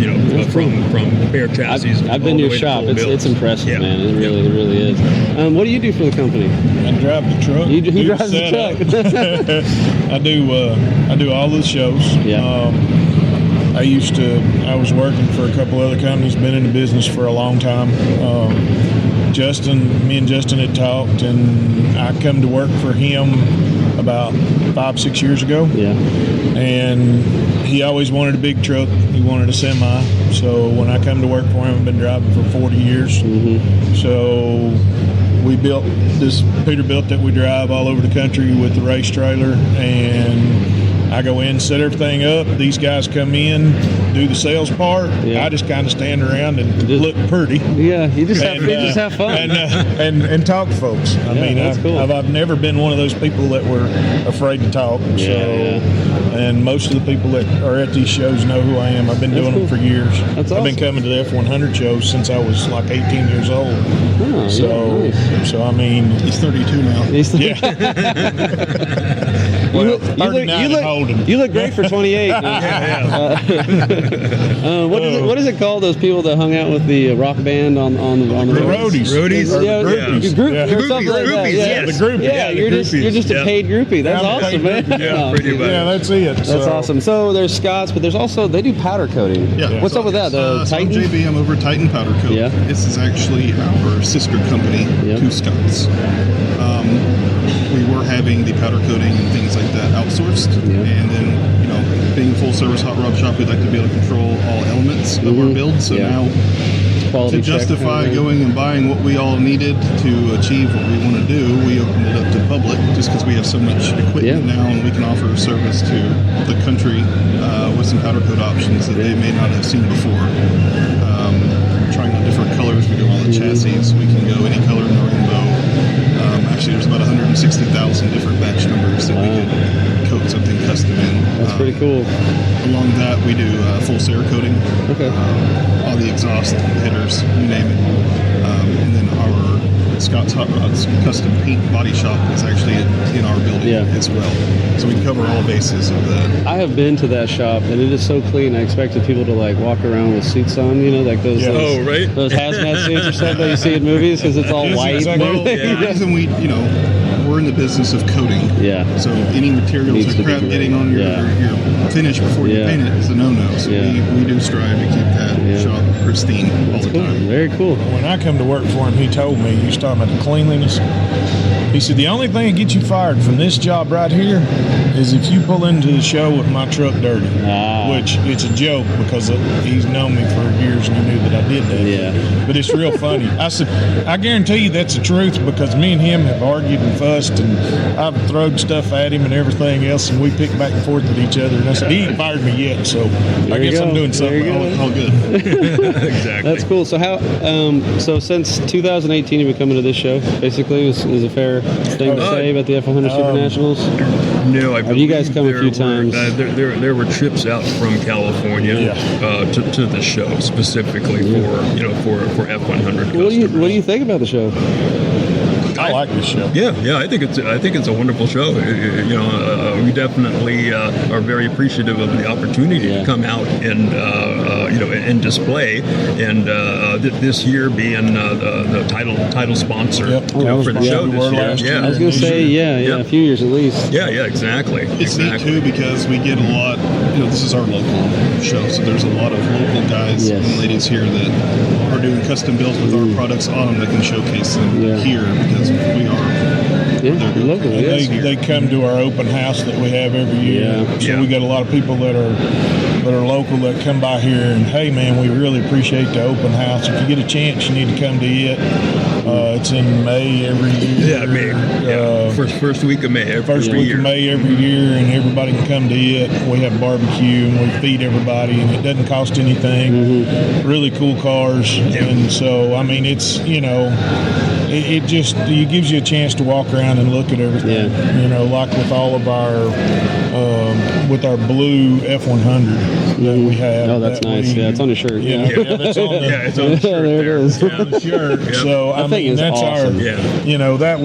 that kind of threw us into a whole different level when we come into these shows. Used to, we were just a vendor. Now it's like, oh, those are the guys that built the blue F100. The F100, the blue F100. There's a lot more to come. Oh yeah, Yes, we definitely have more. Is the from the enthusiast, the F100 Ford truck enthusiast compared, because you guys make stuff for a lot of different makes, models, and stuff like that. Everything from 1925 to the mid 90s. Nice. So how's the F100 demographic? They're pretty cool people. Are they like a little picky or no? It's a strong following. To be sure of. There's definitely still a lot of interest in F100s. Obviously the later years are starting to pick up more and more as supply and demand has changed for the earlier F100s. But looks like long bed is getting ready to long beds. Those long bed guys are rising up. Why don't you have the 8-foot bed? Why don't you have the 8-foot bed? Well, like used to the Chevrolet, the square bodies dominated the truck class for a long time. Oh yeah. And the reason of it was just supply and demand. I think it was easy. It's easy. Yeah, and it was easy, but there were plentiful parts. Because nobody was doing a whole lot of them. And I think there's been, over the years, there's been a refocus on, now you're starting to see the Ford guys come in. And there's always been a real market, but Ford's always been the market of 1948 I was going to say, through 1956. And then it jumped to the OBS. And then it jumped to the and so it was kind of that. So if you come to a Ford show, you were what we call bubble trucks, the rounded trucks, and you didn't see the bump sides and the dent sides and stuff because people were still using them on the highway to work, and still farmers were still farming out of them. So now it's starting to really take itself. There's people lining up, so I don't want to keep you guys from going out there, but I want to thank you so much. What is the next show people can find you guys at? And Fort Worth, Texas Motor Speedway next week, and then 1st of October we'll be at Cruising the Coast. Cruising the Coast, okay. And how can people find you? Socialmedia.com or Instagram, ScottsHotRods.com. Instagram, Facebook, Scott's Hot Rods, Titan Powder Coat. Very cool. Well, thank you guys for your time. I'll let you guys go and have fun. Talking trucks all the time. Thank you. See you, buddy. Appreciate it. Later. You have a good one. Buddy. Thank you. Thanks, guys. Cool. Hey guys, I'm at Melvin's Ford Parts. Melvin's Classic Ford Parts. One of the many companies I recommend to everyone at Ford F100 World because they're Ford only, right? Which is awesome. Which is kind of we're enthusiasts, so I like that. And I am in his booth, and I want to ask him about his parts, what range vehicles he has, and what's the story behind it. This right here is Randy, so stick around, and we're going to talk about all these parts. What's up? Sorry. Okay, I just walked up to you. I'm putting a camera on you. So I am just really curious, actually. I see you every year. I look online. You carry a lot of parts. All Ford parts, like we said. Right. What are some parts that maybe fly off the shelf or are real popular? So this year what's been real popular are the body side moldings for the bump sides, dash pads for both bump and dents. Yeah. Sold some wiring. These over here? These right here, yep. Okay. There's the bump side moldings, and the rocker panel moldings have been good. Nice. And we are American Auto Wire harness dealer, so we sold out of those pretty much. Did you? Yeah. So that's been good. I like these right here. We got some American, all American billet. They made these hinges. They actually make some ashtray knobs for the bumps, which sold out. Yeah. Those were good. That's cool. I think these are always probably popular, right? My dad always rocked those. Those are, those very popular. I hope they continue making them. That's really, is that kind of they've kind of gone, That's kind of figure. What else you got going on here? Because there's just, we'd be here all day talking about all the parts. Yeah, we've got headliners, gas tanks, pretty much a full line of. Then the 15-inch steering wheels. Yeah, I love those. Those are popular. I went away from my steering wheel because it was a little bit big. Right. And then now I'm kind of want to go back to that just because it's smaller. It's the classic look, but not so big. Yeah. So as long as you got power steering, it's great. Yeah, right. yeah, the bigger wheel's better for power steering. Yeah. That is cool. Man. Inner fenders, I'm glad he offered those. Yep. What's Those nice. What's another hot button item that everyone just likes? Well, one of the things that we've had several people ask about is this console over here. Oh yeah, let's look at it. The white one over there? The white console, yeah. Really? What's it out of? So originally this came out in 64 and 5 Falcons and Comets. But the 65 and 6 Rangers use the same console with the Mustang buckets. Really? Okay. I always wonder what Ford console... reused. Oh yeah, what they had. Which was, efficient. Right. Yeah, that's good. Whenever I was putting buckets in my truck, I went with the. I didn't know what originally came in it. Right. Now that you mention it, I do remember seeing these. Were these in the early '60s when they started doing it? 64 and 5. Yep, thought so. Yeah. And I went with the other Falcon one. Oh, the early one. The metal. Right. Yeah, and those are cool. Yeah, I like those. And what's this? Is this for a bench seat? This is this sits on the floor on the tunnel, and it sits between the dash and the bench seat for bumps and dents. Okay. I like it because I've got one of my trucks storage. It's like deep. Oh wow. Nice. And it's already pre-cut. The vinyl's not cut, but you put speakers right there. Oh, nice. I've got speakers mounted in mine. That is cool. Then you do engine parts. I actually need a set of those. We don't do internal engine parts. No, okay. But I love these valve covers. Yeah, I got you. These are beautiful. They're thick aluminum, powder coated. And those are aluminum chrome plated. Chrome plated? Okay. They're super slick. That's awesome. We got bumpers over there. We've got some stereo stuff. Yep. We got a whole case of all the emblems here that you have. Right. You know, we're here, we're talking about trucks, but what other vehicles do you have that you supply so forth? Yeah, so my parents started the company like 38 years ago. Yeah. And he was mainly into, back then it was mostly Mustangs. Yeah. But they always branched out into Falcons and Fairlanes and Galaxies well, that too. makes sense. They all share. And we ended up taking all the way back to Model A. Wow. So we do from Model A up into the 70s and some stuff now even to the 90s. The OBS we're starting to make some parts for those. What are some of the most common cars? I know F100. For us, cars, Falcons and Fairlanes are still really hot. Mavericks, so a lot of Maverick parts. What's a surprising one? Pinto or something? We don't really do the Pintos too much. Probably the Maverick is that's surprising how many parts we sell for those. Do you get a lot of, or do you have a lot of like Mercury stuff? Some of it transitions not over. Mercury specific, but there's a lot of stuff that crosses over. Front end parts like from a Comet to a Falcon. Right. Certain years, and then certain years it's Fairlane and Comet. Right. Now you mentioned your father.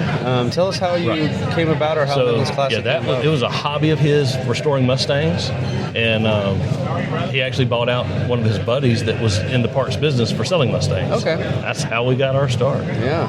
Very cool. How long has it been going on now? He did it for 30 years, and I bought it 8 years ago, so we're at 38 now. Yeah, nice. And you also do wholesale, but also you do parts up front, or what? It's not called wholesale. Midland Automotive Products is the wholesale company. Is it? Okay. So we sell other folks the bump side molding trims. Nice. Some of the gas neck grommets that we've got laid out there. Yep. Those are all products that we produce. So, what other products do you produce? There's a lot of Mustang parts. Yeah. All the Falcon Falcon emblems that most people see. Really? We make those. Then, like I said, the bump side trim, the rocker panel molding. Trim, I think is something you said. All that's ours. Battery trays. Yeah. It's surprising. We got some Falcon battery trays in. Really? And I weighed them against what we had in stock. Yeah. And ours weighed a pound more each. Because they're better metal. Heavier gauge metal. Yeah. That's cool. That's awesome. So Midland always tried to make stuff based off a new old stock sample. Yeah. So if it was a thicker gauge, they made it with a thicker gauge. Didn't cut corners on that. And I feel like a lot of people walk up to a part like that and hope that it's a thicker gauge metal, or at least that's what's the sought factory. after. They're wanting factory stuff. Yeah. Well, cool. Well, this is, where can people find you if they're wanting parts? We've got the website, melvinsclassicfordparts.com. Find us on Instagram, Facebook. Very cool, man. Parts everywhere. How long were you ready for the boom of the F100s, or have you just sort of dived into it in the last 8 years? I've always been a fan of the trucks. Yeah. I've got a 69 bump myself. Yeah. Slowly working on it as time permits. So it's just something I've always liked. I had a 72 Sport Custom probably 20 years ago. Really? And back when it was, like $500 to buy it old and junky or something. Yeah. Well, my dad. I actually ended up selling it to my dad. He finished painting it, restored it. Oh, nice. And he sold it for $12,000. Really? Fully restored. It's crazy. Back in what year was that? That was in the mid-90s. Oh, wow. That's a pretty good price. So, yeah. It was beautiful. What do you have in your stable? Do you have any? Right now, just the 69 short bed. Okay, that's it? Yeah, for now. Well, this is awesome. What other shows do you go to? So we've got a couple shows. We've got flyers here for a couple shows we're going to be at. You're going to this one? The Bumps and Dents. That's in October. And then next year? And then the Hiawassee Ford Nationals. That is cool. We'll be at both of those. Those are the next two. Very cool, man. I get so excited when I come up to your booth and there's all these parts. I just want to buy something I don't need because it's shiny. You know what I mean? But thank you so much for your time, man. And guys, check him out. Check out Melvin's Classic Ford Parts. There's a little phone number there if you want to give him a holler. And man, I'll let you get back to it. It's building up over here. I appreciate you. Thanks, Greg. Yeah, see ya. Guys, I ran into the Woffords. They are members of the group and other areas. They are Ford F100 enthusiasts through and through. I've seen them at multiple shows. You guys are huge supporters of everything Ford related. You got some really cool builds. I wanted to ask you, how many years have you been coming to the F100 Super Nationals, and what do you guys think of it? Since back in the 80s. Really? Yes. I've been coming up here since Shades of the Past. Really? That's how we got started into this. Wow. And now we have a Pro Street 66, 428, Cobra Jet, 3.2s. Wow. Truck. And then we have original 66 state body truck. Oh, yeah. There. That's on your profile pic on Facebook, yes, right? that's on the profile. Yeah, that's cool. What about you? Well, the blue one is really mine. Oh, okay. The truth comes out. That's my grandfather's truck. Oh, okay. And he ended up with it. I ended up with it. So that's fun. That's cool. But, it's awesome. You have a lot of builds going on. That's really cool. What do you guys think of the show? What does the show mean to you guys here? Parts. It's just parts. I like the way you said it. He loves the swap meet. Oh yeah, everybody does. I just love it that there's so many old trucks still out there that people love them so much and still care about making this generation of trucks keep going. Yeah, totally. You couldn't have said it better than myself, man. That's awesome. Well, cool. Well, I appreciate you guys. Good seeing you guys, and keep me updated on your builds, okay? Okay. All righty. All right, thanks. See ya. I feel kind of fancy. I'm here at Wyatt's Rides. I'm in the back of the tent here. This is pretty cool. Yeah. We've got Greg here. What is Wyatt's Rides? All right, Wyatt's Rides is a foundation that we created. My son passed away in 2020, and he died of medulloblastoma, which is brain cancer. And after 14 months in the hospital, we knew somehow we had to pay it forward. And so we created Wyatt's Rides, and what we do is we set up at car shows, and we put on our own car shows. Okay. And we raise money, and everything comes to Wyatt's Rides. We push it right out the door, and we help pay people's bills while they're in the hospital. So whether it's your house payment, car payment, buy your groceries, whatever your need is, we try to comfort you while you're in the hospital. Yeah, paying it forward. Just paying it forward. That's how people did us. And Wyatt's Rides, he liked trucks, and you guys had a truck. You're going to build it with your son. Yes. And actually, it's over there right now, looking real fancy. Yeah, we'll talk about that in a minute. Okay. Yeah. But last night we did kind of a meetup, and I saw you guys at, what was that called? Yeah, at the Forge. It was Forward at the Forge. Oh, that's cool. Yeah, and a cool little brewery that's over here, and so everybody got together, and of course they sold T-shirts. Everybody got to hang out in the Brotherhood there, and they raised money. They raised $650 for Wyatt's Rides. Nice. So every penny counts. So it was a good night for everybody to hang out together. Yeah. So that truck over there, let me zoom in on it. That is an awesome truck. Yes. Now, a lot of people came. I mean, you can't name how many people put their hand in either your organization here, what you're doing, or even the truck. Yes. But it was built by, I think, Flatwood Customs. Yeah, Flatwood Customs. Tell us about the truck a little bit. Okay, the truck, we purchased that when Wyatt was like 18 months old. So, he loved going to car shows as a baby. That's what he loved. And so we bought the truck. It was going to be his later in life. And the original goal was I wanted to tear it down and build it with him when he got to be maybe 12-year-old or so. And that didn't work out. So it was always been on the back burner getting the truck built. And I was judging a car show in Hiwassee, Georgia. I met Lamar Gregory at Flatwood Customs. And out of conversation, one thing led to another, and he called me that Monday and told me, hey, we want to build Wyatt's truck. That's cool. And I said, well, we're broke. We're going to figure this out. He said, don't worry about that. We'll figure it out together. And so we've had a lot of sponsors come on board. Some donated, some cut discounts, and others we just figured it out ourselves. That's cool. The truck has turned out beautiful. It's the honor of Wyatt, and it's the honor of the foundation, and we've got it locked in where it always belongs to the foundation. The truck will never be sold, never auctioned off, and when we're dead and gone, it'll still belong to Wyatt's Rides. Yeah. I've seen people, seats, windshields. Like I've seen people just hand in things, not just, whatever they could do. They were like here, and that was really awesome. And I've seen you at shows like here at the F100 Super Nationals, where you mention your story and your plan of your paying it forward. And a lot of people have just stepped up, and that's really awesome. And I know it's hard for you to probably speak about it all the time. It is, but it's so inspirational. What people are doing for you. Yeah, and I call it Wyatt's Rides family. Wyatt's Rides family is growing. I mean, we got a show board over there. You can see everybody that had their hands on this truck, and there's big things coming. I'll tell you what, just get on board, or if you can't get on board, hang in there with us and see what's coming next. Well, what do you think of the F100 Super National? Oh, I love it, man. The Blackwell brothers, they're great guys, man. They since day one that I met him, they treat us like family. They brought us in under their wings, and they're with us for life now. So good people. Well, tell me about the truck. It originally was like a turquoisey and white, and they kind of kept that theme? Yeah, it was originally lunar green and white, and we really actually only saw the color ourselves the other night. So we didn't get to see the color to the other night. And cool. So they created that color, and I just told myself I want something soft, something classic, and real close to what we pearly. had. I like it. Yeah. So it's got its own color and its own name. So if anybody wants that color, they got to go through Flatwood Customs to get it. Okay, very cool.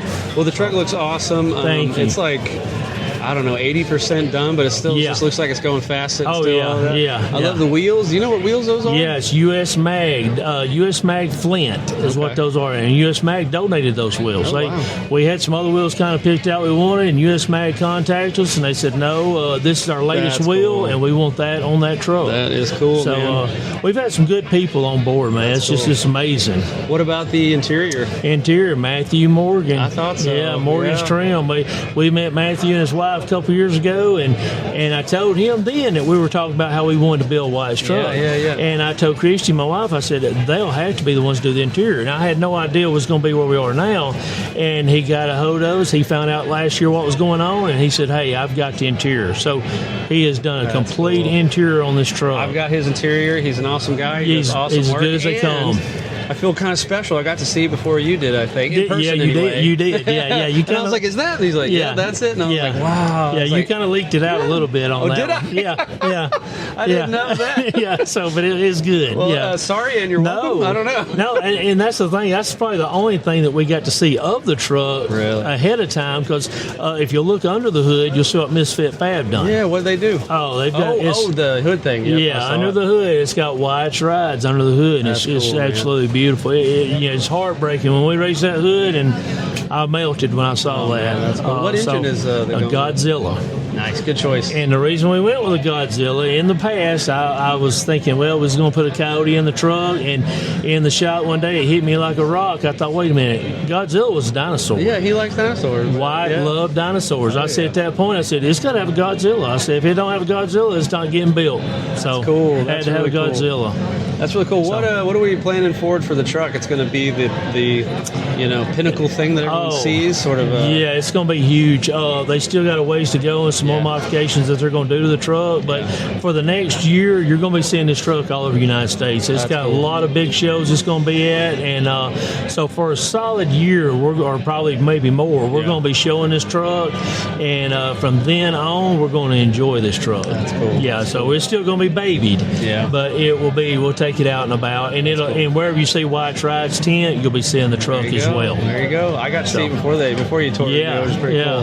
Now we talked a lot about shows, but you guys kind of have a show going. Yeah, on, we do. We got one coming up October the 24th and 25th. Nice. It's there in Alabama. We have a huge following, so we'll have people come from all over the southeast to the show. We'll have 500 vehicles there. Yeah, man. So it's great. It's one of our biggest fundraisers of the year. That's cool.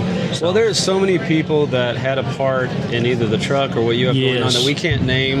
Right. So shout out to them. It's been amazing. It's a good problem to have that there's so many people that put a they hand can in get a this. shot of the show board right here. And if you'll notice, I use White's steering wheel. That's the original steering wheel out of the truck. There you go. That's cool. So one day I'm in the shop and I got to have a stand here for this show board, and I'm actually leaning on the steering wheel. I'm like, wait a minute, this is a stand. So I just took some junk out of the shop and created a little show board for them. That's cool. Well, I love always talking about you. It really reminds me just how awesome the F100 I appreciate you, man. Community is. And really makes us all feel united that we love these four trucks. We're all in it together. Yeah. We're all family. It's all about family. It is. Well, I appreciate you, man. Thank you. I'll let you get back. You guys got some people here. Appreciate you. Some T-shirts, and I appreciate you, brother. Thank you, man. Right, Thank you so much. See ya. F100 Super Nationals found this truck named Yoda 70. I'm going to ask you about that. But absolutely. What's your name, my man? I'm Justin Young. And you're the owner of this truck? I am. Very cool. Tell me about this truck, man. So it's a 1970 Ford F100. It's got a 302 with the C4 automatic, 350 gears in the rear. Switching over to the Willwood braking cylinder, some Fat Fender Garage here this last year. Nice. Yeah. And called it Yoda because it needed a name, and it kind of looks like Yoda. Yeah, the green, right? The green, and even the white. White top looks like the hair. The white bottom looks like the jacket. So. Very cool. What do you call this green? It's boxwood green. I thought so. And Wimbledon white. I love that. And then right there. I've got the copper down there on the caliper. There you go. And the engine. And if you look back on the drums. Oh, yeah. I got two-tone copper and black. That is cool. Trying to draw in all the colors there. So what is the story of this truck? Like, how'd you get a hold of it? So actually, in 2020, me and my daughter went down to the Grand Nationals and saw this truck, loved it, took a picture of her next to it. And then about a year and a half later, convinced my wife I could buy one. Found it on the internet. Didn't even know it was the same exact truck until I already bought it. Sit there and start looking through some old pictures, and I went, oh my gosh, that's the same truck I saw a year and a half ago at Grand Nationals. Isn't it funny how it's like small world? Absolutely. Yeah. That's kind of just was meant to be at that point in time. Went to Kentucky to pick it up, and I've had it ever since for the last 4 years. That's doing cool. all kinds of good work on it. So did you already say that you told me earlier that like was that when you saw it the first time and then you bought it after? But you mentioned earlier that didn't you own it once already? No, they don't own it once. Okay. I had 1972. Okay. Back whenever I was in high school. That is cool. You know, I always say I like these, and I've always wanted to get the Torque Thrust 2s or whatever, right? And then every time I see them, I'm like, yeah, I should do that. Yeah. But then I always talk myself out of it for some I hear you. I don't know why. Can I open the door? Yep, absolutely. Very cool.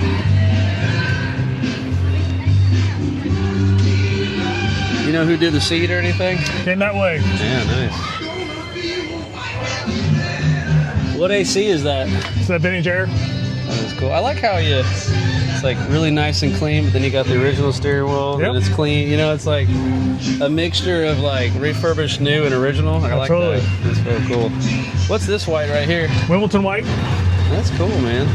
Now, You found it bodied this way as well in paint, or was that you? It was really oxidized when I found it, Yeah. and so the first winter I had, I took everything off of it, and then I cut and polished the paint down, and got the shine back to it, and then all the trim that winter, I sprayed it with Easy Off, took all the anodize off, sanded it, 1,000, 2,000, 3,000 grit, buffed it back up, painted all the black, and the funny part is, a lot of the lights and everything else, trims and stuff, I made a Christmas list for LMC, gave it to my wife, and said, "You're now Amazon. You're gonna find it. You're gonna please manage this list. Make sure I don't get doubles." She told me I can never do that again. Oh, really? Yeah. Too much work, but that's all right. That's funny. What's your favorite part of the truck? The favorite part of the truck is the color. Yeah, you just don't see very many of them. Now again, there's 2 other ones here. Right. I went around and I found that there's triplets here, but you just don't see the boxer green and white very much. I mean, what is there, like 500 trucks here? So 2 out of 500. That's some odds. So yeah, you don't Absolutely. see it as much. What is what's something you're going to do the truck next?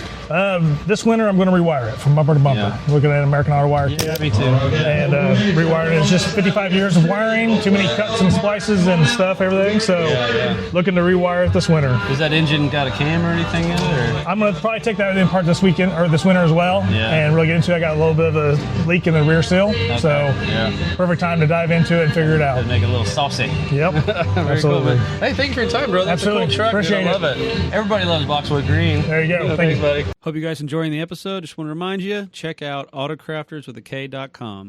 Guys, end of the show, F100 Supernats. I found Project 15, and I found one of the guys right here. What's going on, my man? What's your name? How's it going? This is Bennett Lisenby from Project 15. What's up? Now, I know you, but they don't know you. Project 15, you're out of? So we're from Atlanta, Georgia, established 2020, and in front of us we've got 3 of our Godzilla swaps we brought here to the Supernats. So this is Holley's intake and Holley's front drive system, which, thanks to them, we're actually getting 2.5 inches off of the top of the engine's dimensions, and we're actually getting 3 inches off the front of it. Dude, so nice. Very cool. It really enables a tighter package that really helps them get into these trucks. Well, good job, man. Now, how'd you find this truck? So this one we actually bought from our buddy named Tom. Yeah. He had it. Bought it out of Florida. It was a Detroit swapped truck. It used to be an old pull truck. Front axle was all bent to heck. And so we pulled the Detroit out and kind of made this our test mule for our first Godzilla swap. We figured the body was rough enough to be a shop truck, but we could also get our proof of concept of how we want to do these swaps for the future. We learned a lot on this one. Is this one for sale? Yes, sir. Okay, how do they reach you? You can reach out at P15 4x4 on Instagram. Our website's p154x4.com, or Facebook is Project 15 Motorsports. Sweet. I like these wheels. What are those? So those are Hutchinson Rock Monsters. They're really cool because the military uses them. Nice. You get 100 miles of run flat on that. Oh, wow. Because the entire inside of the entire barrel of tire is actually its own tire. Okay. So you could be completely off of a tire and run for 100 miles, which is dude, that's awesome. So you got this truck, and then we got this one. Yeah. So we finished this one up 5 days ago. Is this custom? Yeah. So that started as a flat this is piece like of the next level up. I like exactly. That started all as a flat piece of steel, all fabbed in house. Yeah. Scott's hot rods hood hinges. That's cool. And are you a fan of the Hydro Boost? You like it? Big fan of the Hydro Boost stuff. So we're using Kinser's booster kit, and then I'm thinking about doing that with our Bear Brakes master cylinder. Very cool. And another Godzilla. It gives a clean look to the engine bay, and you really do feel it in the brakes as well. If you're going fast, you got to stop fast too. That's what I'm thinking. Yeah. So how'd you find this truck? This truck came out of Washington. It was a 2-wheel drive truck, and at Grand Nationals in the spring, we were talking to Thomas over at Kinser Chassis. Yeah. He was bringing up his 2-wheel drive to 4-wheel drive conversion stuff, and we figured, heck, let's give it a shot. Yeah. So sent it up his way, and he took this 2-wheel drive into a 4-wheel drive with a Ford 9-inch front. Nice. Past that, we went through, did a Godzilla, and this is our first 10-speed. Oh, yeah? 10R80. So nice. Should be a really good truck. Very cool. Where'd you get these hood hinges from? That's Scott's Hot Rods. Okay, they look familiar. Yep. And we realized really quickly once we started doing inner fenders that they got to go somewhere. They got to go So we made a little pocket for them, and I think put snacks in there too. Yeah, put snacks. You could put your soda in there. No, just kidding. Whatever. That's funny. What do you think? I mean, everyone loves it, so I know your answer. But of Kinser's stuff, man. Of all the people I've worked with in chassis companies, I will stand by Kinser's work 100%. That is awesome, man. Great people to work with, just absolutely kind, down to earth, just realistic people. That's exactly. There you go. I could have said it better myself, dude. And we got some. Looks like we got Morgan's here, huh? Yes, sir. That's my favorite combo right there. Kinser and some Morgan seats. Yeah, man. So this is Relicate leather, and their Relicate Pepita houndstooth is what they call it. Thought it tied into the truck really well. Yeah. But see ya. Yeah. There's almost a blue to the black of the leather as well. So you're right. Yeah. Just a little bit of a blue tint. It's like because it's next to blue, you see the blue tint in the. Yeah, that's cool. So very cool. Brings it all together in a nice package. Man. Yes, sir. Nice. Now this one, I feel like most popular. I see this everywhere anyway. Yeah. This is kind of our. This seems like the next level here. Yeah. This one we put a lot of work into. So this is a 1970 that we put a 67 grill on. Okay. But it is another 7.3 Godzilla. This one's cammed, Mass Motorsports cam, 650 naturally aspirated horsepower. It's got a super built 4R100 behind it. So that says Holly, but that's just a Plenum, right? Yeah, it's just their intake. Oh, okay. So with the factory Ford intakes, it comes up at a 45 degree angle, and then you got this massive challenge of how to make a intake that actually looks good. Very cool. So man, I'm still learning on these, but I think Godzilla might be my favorite. I am slowly moving towards that. Right? Push rod, man. You find the right cam package for one, and naturally aspirated, over 600 horse. Yeah. What could go wrong? Totally, dude. Very cool. Now, did you guys do body work there at your shop? No, so the body work on this one was done out at Factory Fab in Idaho. They did a beautiful job filling in all the stake pockets. Oh, yeah. They did the bed fill delete. And the color on this is a 2022 Cactus Gray from the Ford Broncos. I like it. And then we backdated it a little bit with the Wimbledon white, trying to I like that. No, yeah. And then blend a little old and new. Yeah, like the Ranger or something. Yeah. That's cool. Got our detail and supplies in here, but you guys are leaving, so very another cool. Morgan's interior. Man, he does some good stuff. Yeah, I mean the fact that you can literally remove and replace his stuff with rare earth magnets, get it right in the spot. I mean, that's come awesome. on. Yeah, what's this right here? Like, yeah, so we really take a lot of pride in our metal fab at our shop. Yeah. And so rather than just getting a off the shelf plastic balance, we fabricated this. Really wanted it to in this truck display what we're truly capable of. Yeah. And I think the guys did a great job of that. Yeah, that's awesome, dude. Yeah. Very cool, man. All right. Well, again, where can they find you if they're interested in either buying these or getting something built? Follow us on Instagram at P15-4x4. P15-4x4.com is our website, or Project 15 Motorsports on Facebook. Very cool, man. Well, thank you for your time, brother. I appreciate it, and we'll see you at the next one. Catch you around. Later. So tell me about this truck, man. It's patina, but you call it something else. Yep. So this truck's name is Bubba the shop truck, and we named him after Bubba Gump. Big Forrest Gump fan, but the truck's a 75, 360 V8. C6 trans, absolutely love it. We drive the brakes off this truck. I put 200 miles on it the other day. All I did, gave it a tune-up and made sure it run good when we got the truck, and that's it. I put fuel in it and we drive it. Yes. I think I had to put a new starter on it too. Just did a new alternator and battery just to be safe, starter solenoid, all that stuff. But man, it just runs so good. The interior was by Matthew Morgan at the F100 Seats. Yeah, he reupholstered the seat? Yes, he did. So funny story, he actually owned this truck before us. Really? We bought it from a guy that bought it from him. And when Matthew owned the truck, he did the door panels, headliner, and the seat. Oh, okay. And we are so happy with it. we got some pretty good news, pretty big news as of last night that I was going to talk to you about.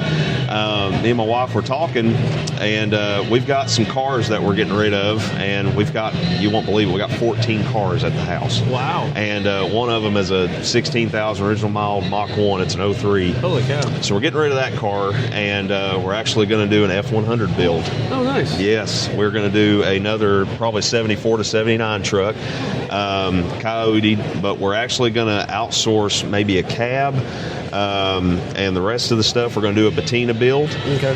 We're going to go over to S&S Chassis Works and have them build us a frame, whole chassis and everything, rolling chassis. So cool. Well, we know Throwback Speed Shop. What's some socials or a way that people can see the progress of that future build? Yes, absolutely, yes. And so we're wanting to dive really back into the social media deal. I was talking to a few people about that today, actually, and I know it's just the best way to get around. So we're on Instagram, Facebook, at throwbackspeedshop.com, or at Throwback Speed Shop for both of those. And then you can also see what we do at www.throwbackspeedshop.com. That's awesome. I'm excited for that build, dude. Yeah, man, I am too. Me and my wife, we've been talking about doing something like that for a while, but man, I think it's the time to do it. We're getting a new shop. We need a new build, and this would be a really good build. And that way we can keep Bubba the shop truck for running around and cruising stuff. Yes, but we really want to. We've seen a bunch of these trucks and have just got motivated to do something full out. Cool. So, what's the sticker you said you were thinking about getting for this truck? Something about like. Oh yeah, so my wife and she came up with the idea about how you always see the stickers that say "Look all you want, but please don't touch." Well, as you're doing right now, as we're both doing for the patina guys, there's a huge base and fan base for these trucks, and I think it would be a really cool idea if we had a sticker that said "Look all you want" or "Touch all you want, but you might get cut." Because look at the patina. Oh yeah, it's nice and sharp. That's and I like your idea yesterday, tetanus. Yeah. Might get tetanus. You might get tetanus. That's cool. Well, cool, man. You got some really cool stuff going on. I'm always happy to see you, man. It's always good seeing you here. Yes, sir. Are you going to be at the takeover or whatever it's called now? Man, I would love to. I really want to go to that. I really wish Holly Ford Fest was still going on. We've never got a chance to go to that. Yeah, I want to go to that one too. Man, that would be great. What are some shows you go to? We love going to Foxtoberfest for our Fox Body guys. We always go. We try to go to Foxtoberfest when we can over in Charlotte. That happens in October, second or third week of October, and we're always going to be here, Lord willing. If we can make it here to this show, the Super Nationals, we always try to be here. That's really awesome. So, but we're going to try to hit up some more shows next year for sure. Once we get in the new shop and start getting the word back around, and maybe even start flipping some trucks and flipping some cars here and there. Sell some of those 14 cars. That's it, man. That and another thing, we love selling our parts collection that we've got at the house. Yeah. We sell a lot of wheels and tires here at the show. Okay. So, but that's usually what pays for us to keep it. To stay here. So they can contact Throwback Speed Shop for parts, possible car, truck sales. Yep. But also service. Meaning like you build their stuff, That's engines it. especially. That's it. And then maybe even sourcing some other stuff possibly. Oh yeah. Advice and by it looks like out there maybe some hats and some T-shirts. Yes, absolutely, buddy. Everything you just said. So, cool. Yeah, man. We actually had a customer last year and the year before that had a C10 that needed parts for it, and we got them some parts. So, cool. I know our social media is a little bit down at some points, but the personal life gets in the way sometimes. So, well, that comes first. That's right. That's right. That's right. Well, that's cool. Hey guys, check out Throwback Speed Shop and see what's going on down there. Where are you located again? Rutledge, Tennessee. So about 30 minutes outside of Knoxville. If you're around that area, check him out and see what he can do for you. Thanks, buddy. I appreciate you. Thanks, man. Always a pleasure. Yeah, see you, buddy. Yes, sir. Dude, Throwback Speed Shop. What's up, brother? How you doing, man? Doing good. Well, I just walked up here, asked if you can do a little bit thing for the podcast. Absolutely. You've got a shop as well as a truck, and and you've been here a few times at the F100 Super Nationals. What's your name, man? Introduce yourself. Yeah, I'm Patrick. My wife Danielle, we're with Throwback Speed Shop. Been in the car game a long time. A lot of Fox Body stuff, but kind of realming into the F100 game. We both grew up with F100, so it's really cool to have a business business that's really based on F100s, and still do a bunch of the Fox bodies and Mustang stuff, but really diving into F100 stuff. Yeah, I want to talk about the F100, but where are you located at? Rutledge, Tennessee. So if somebody wanted to have you do something, what do you do for a customer? So right now we're actually in the process of moving shops, getting a bigger shop right now, which is great news. Very blessed about that. But we do pretty much everything from engine work to suspension work. Get a lot of our like transmission work done outsourced. Interior work outsourced. But what's your specialty? Engines. Engines are the thing. I was a NASCAR engine builder for Roush Yates for a while. And that's cool. How old are you? 32. This past August. Wow, you're young. But worked for Ford, NASCAR, and worked for a bunch of the engine guys over at Roush Yates. So I love engines. That's my passion. Absolutely love them. But man, just real excited. Me and my wife have wanted to do this for a long time, and finally got the chance to do it a few years ago. We started the business up.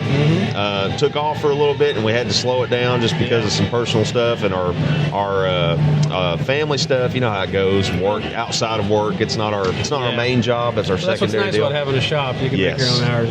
Yes, exactly. So, well, how many years have you been going to the F100 Super National? This is our third year. What do you think, third man? year. Oh my gosh, man, I love it. The people are amazing. The guys that put the show on, and everybody like you, making us all feel welcome, and it's like family, one big family, man. I love it. I absolutely love it. I couldn't ask for anything else better. So that's cool. It's perfect, man. I love coming up here. Well, tell me about this truck, man. I love the patina, though it's not called patina. You call it. This truck. This truck's name is Bubba. All right, guys, we're at the F100 Super Nationals. We've got, what's your name, my man? My name's Mike Stewart. Run East Coast Mustangs. East Coast Mustangs. Now, you got into this. You were already doing it, but you kind of got branched into it more because of the black whales. Yeah, pretty much. So me and Jeff are pretty good friends. We go way back. Known for Mustangs. We've done Mustangs for a very, very long time, and Jeff and I, being buddies, kind of fell into the truck thing. We bought and sold a few together. Kind of snagged one that was really appealing to me, and just started working on it. It kind of went from there. Did the drop beams and the wheels and tires, and it eventually rolled into the Coyote Swamps. We're already doing that. It's a good transition from Mustang to F100. It is, So we're already doing the Ford performance work in the Mustangs, do dyno tuning and performance. So it's like, well, we're already doing it, so let's do it in the trucks too. It was kind of a release. You go to work every day and you build things for customers. The trucks is kind of like, well, I could go home and do this just for me and enjoy. And it snowballs into everybody going, hey, you want to build one of those for us? So we kind of started doing it for the public as well. Cool. So you build trucks, but you also create products? Correct, yeah. So we have parts that we make. My big thing is pretty. So I like slick engine bays. I've always been an engine guy. Tuck wires, Exactly, like to hide everything. So we have brackets to like hide the computers, special grommets for firewalls. We do custom wiring, custom panels in the engine bay. We got 8 or 10 kind of cool things we make to hide the stuff. So that's cool. So, I want to talk about the truck. You're doing a truck for Jeff? Yeah, we're actually getting the pleasure of doing Jeff Blackman's truck. I want to talk about that, but I want to start with the products first. But before that, how do people find you, and where are you located? So we're in Travelers Rest, South Carolina. We're right below Hendersonville. Right above Furman University would be the biggest landmark around us. And then we have an Instagram page, have a Facebook page. Okay, and it's all East Coast Mustangs? East Coast Mustangs. All right, very cool. Let's talk about some of these products. Should we bring your wiring guy over? Should we yell at him?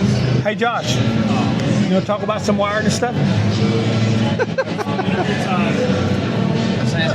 So this is Josh. Stand next to him because he's got a mic. Yep. So this is Josh. He's my lead wiring and systems operations guy. Yep. He handles all the Dakota Digital. He handles all the American Auto Wire. We physically do all this in-house. We've gotten to where we actually build these harnesses for other people to order. We can actually wire your truck with these products that we stock and sell and ship it to you so you can install it, make it a lot easier. Yeah, exactly. And right here, we're going to eventually get this on our website. This is the form you fill out. This is just some of the options to start out with. You decide which Dakota you want to go with, VHX, ACX, RTX. And you guide them with all your add-ons. Absolutely. And we have actually cruise control module here on display. Dakota has so many options. We can integrate anything you want, make anything in the harness. and everything will be plug and play. Okay. Label, plug and play. Like for example, let's say they have a carbureted motor, but they're wanting to run a newer transmission. You can help them with certain modules or something, and maybe help them or give them advice on what they're supposed to do anyway. Yeah, we can help them get the speed signal to their speedo.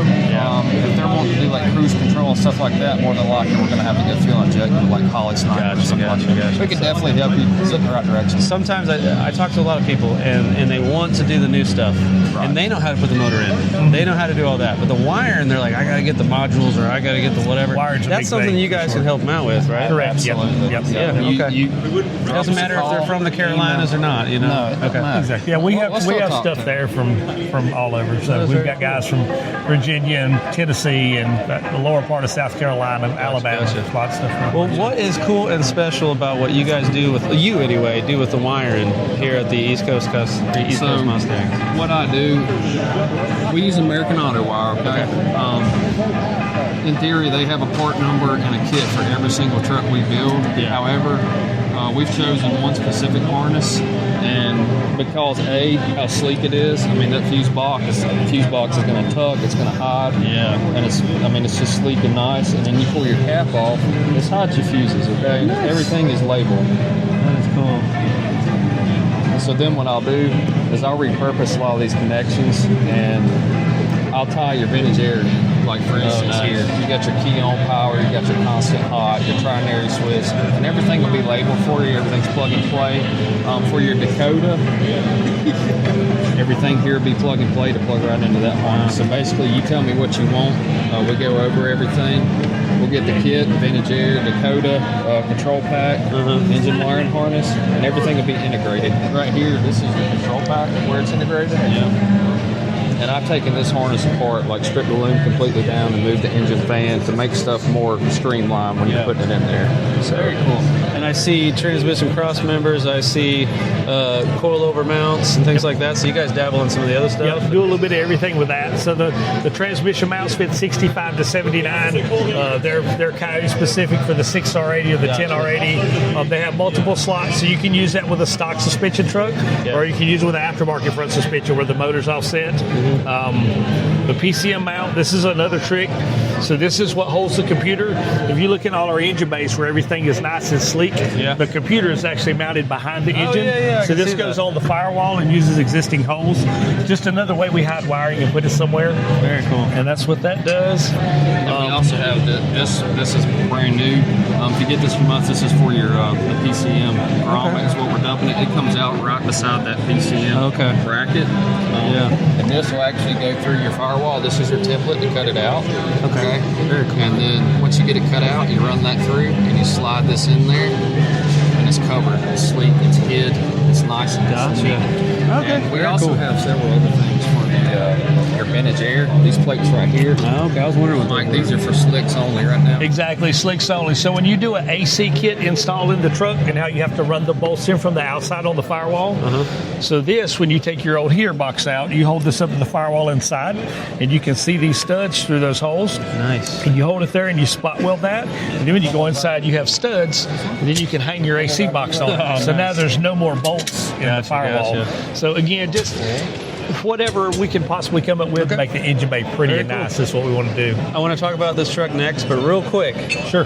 I have a test for you guys real quick. I've got a 1968 F100, and I need new wiring, but I don't have a Coyote. I don't have a fancy transmission. I'm running pretty much stock stuff, but I may run vintage. Okay. Can you guys help me out with that? 100%. Absolutely. Okay, so I can call you guys up and be like, what do I need wiring or So right or out of the gate, that'll be an American Auto Work kit. That'll be a part number 510368. Okay. That is specific for that 67 to 72 truck. And I can order that through you guys. You can order that through us.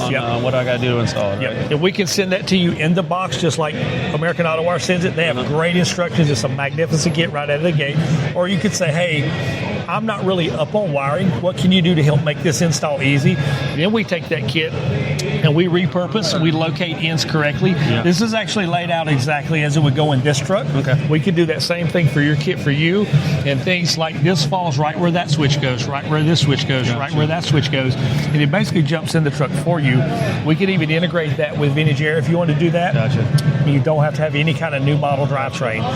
We do something to pick up the speed off the old C4 transmission all that would work. We could still integrate Dakota Digital with that. I was going to say, what if later on I want Dakota Digital, or later on I want... And I can go ahead and I can build that for you. Yeah, okay. You can be ready for that. Okay. I actually just did that on a 68. Did you really? Okay. Yeah, absolutely. Well, like, and for example, later on, I might do Holley EFI, or maybe I'll go full, fuel injection or something like that. That you would recommend a wiring harness that would work with what I have and what I possibly could do in the future? Correct. So if you do this checklist, and this is very basic, this gets you in the door and started, but we would do a more in-depth visit. And what happens if you give me that list of potentials and say, what if I do this? What if I do this? What if I do this?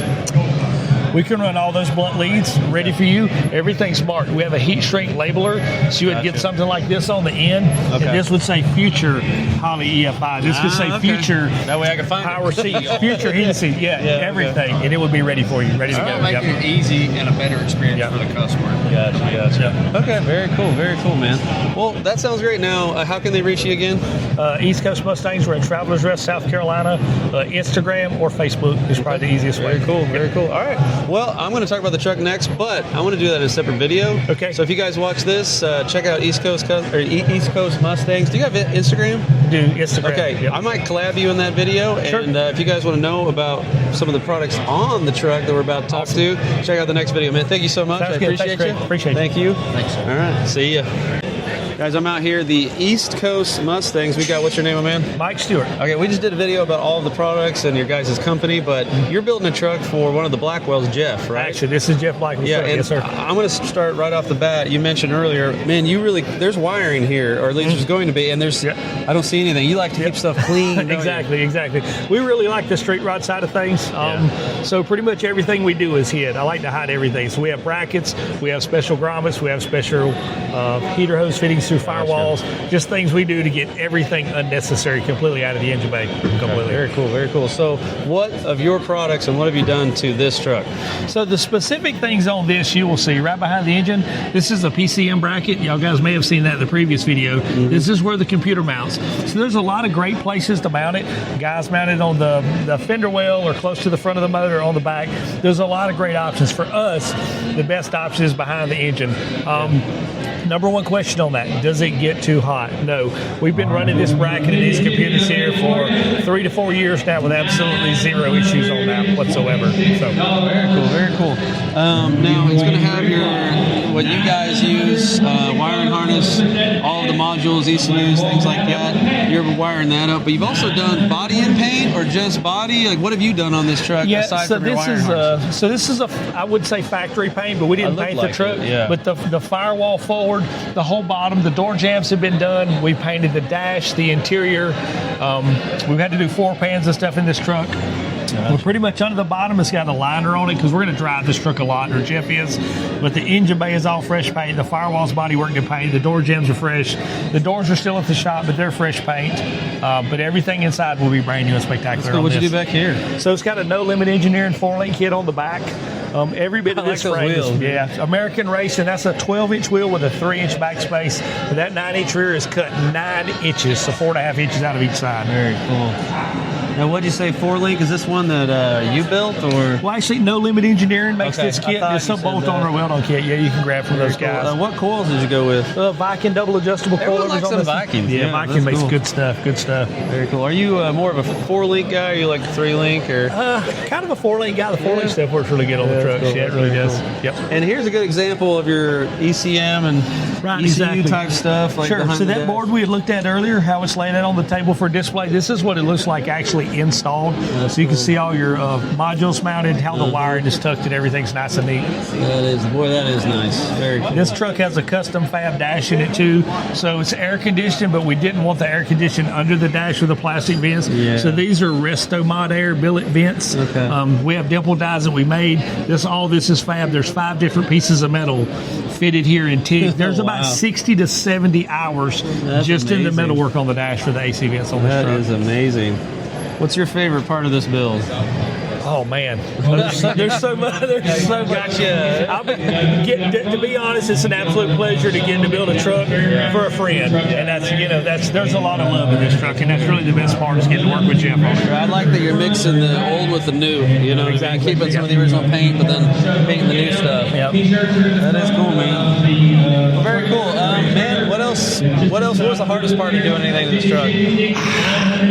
Hardest part, getting Jeff not to put a Windsor motor in it. Let me do a kind. He wanted a Windsor, huh? Yeah, just not. In all seriousness, we've got a great team of guys, collaboration with the guys to get to the point where we are now. Yeah. This is a new design on the front. This whole front end is one piece. So usually on these owner trucks, you have three pieces. You have the radiator support and the two inner fenders. Yeah. Well, if you look, all this is welded in one piece. Yeah. All one piece. Huh? And from here down, these inners are custom made sheet metal.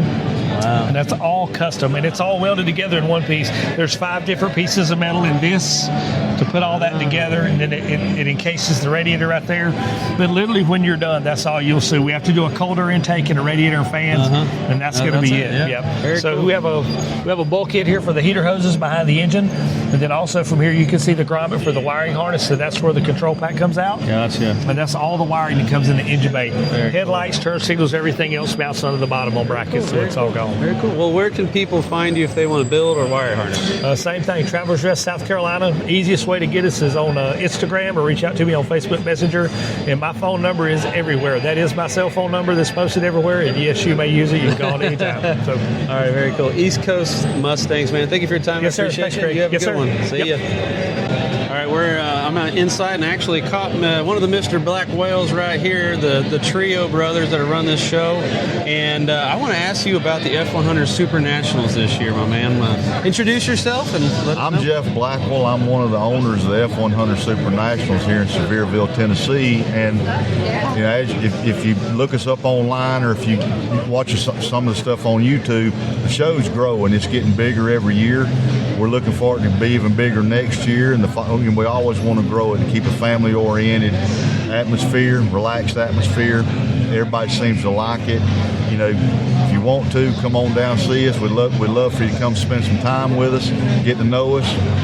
We'd like to make all the friends we can. Yeah. Hope everybody comes down here and just, thinks enough of us to come spend their time with us. Is basically what it boils down to. Well, I really love your show. It's one of my favorites because you guys keep it about family. You guys pray. You guys, do the veteran stuff. Absolutely. A lot of charities are here.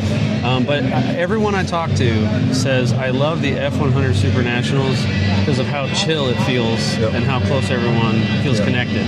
And that's pretty awesome for more than one person to say that about your show. We really promote and really push to keep that atmosphere here. It's, we want the trucks, we want to have nice things, stuff like that, but it's mainly about the family atmosphere. Yeah. We want to have that family connection with everybody. So we want to have something for the children. We want to have something for the wives. We want to have something for the guys. So we have a scavenger hunt we do with the kids. Yeah. We have, some women's apparel throughout the inside, and of course we got the cool guy stuff, of course, and the cool trucks, and, it's just one of those things that we try to keep everything on a relaxed atmosphere because we want you to come relaxed. We don't want you to stand around and feel like you're on edge. We want you to relax and have a good time. That's cool. Yeah, I love about your show. It's got the swap meet, it's got trophies outside, or trophies inside of the trucks inside and outside. You got trucks inside. I love all the booths here, and everyone always says every time they come here, it's like meeting their friends. They just catch up with it. That's so awesome, man. There was a article wrote one time about us, and what they basically said was it's like going to a family reunion with 700 trucks. That's basically what it's like, and that's the way we want to keep it. So that's our goal every year. We take the brunt of a lot of the outside stuff that has nothing to do with the spectators or the truck people.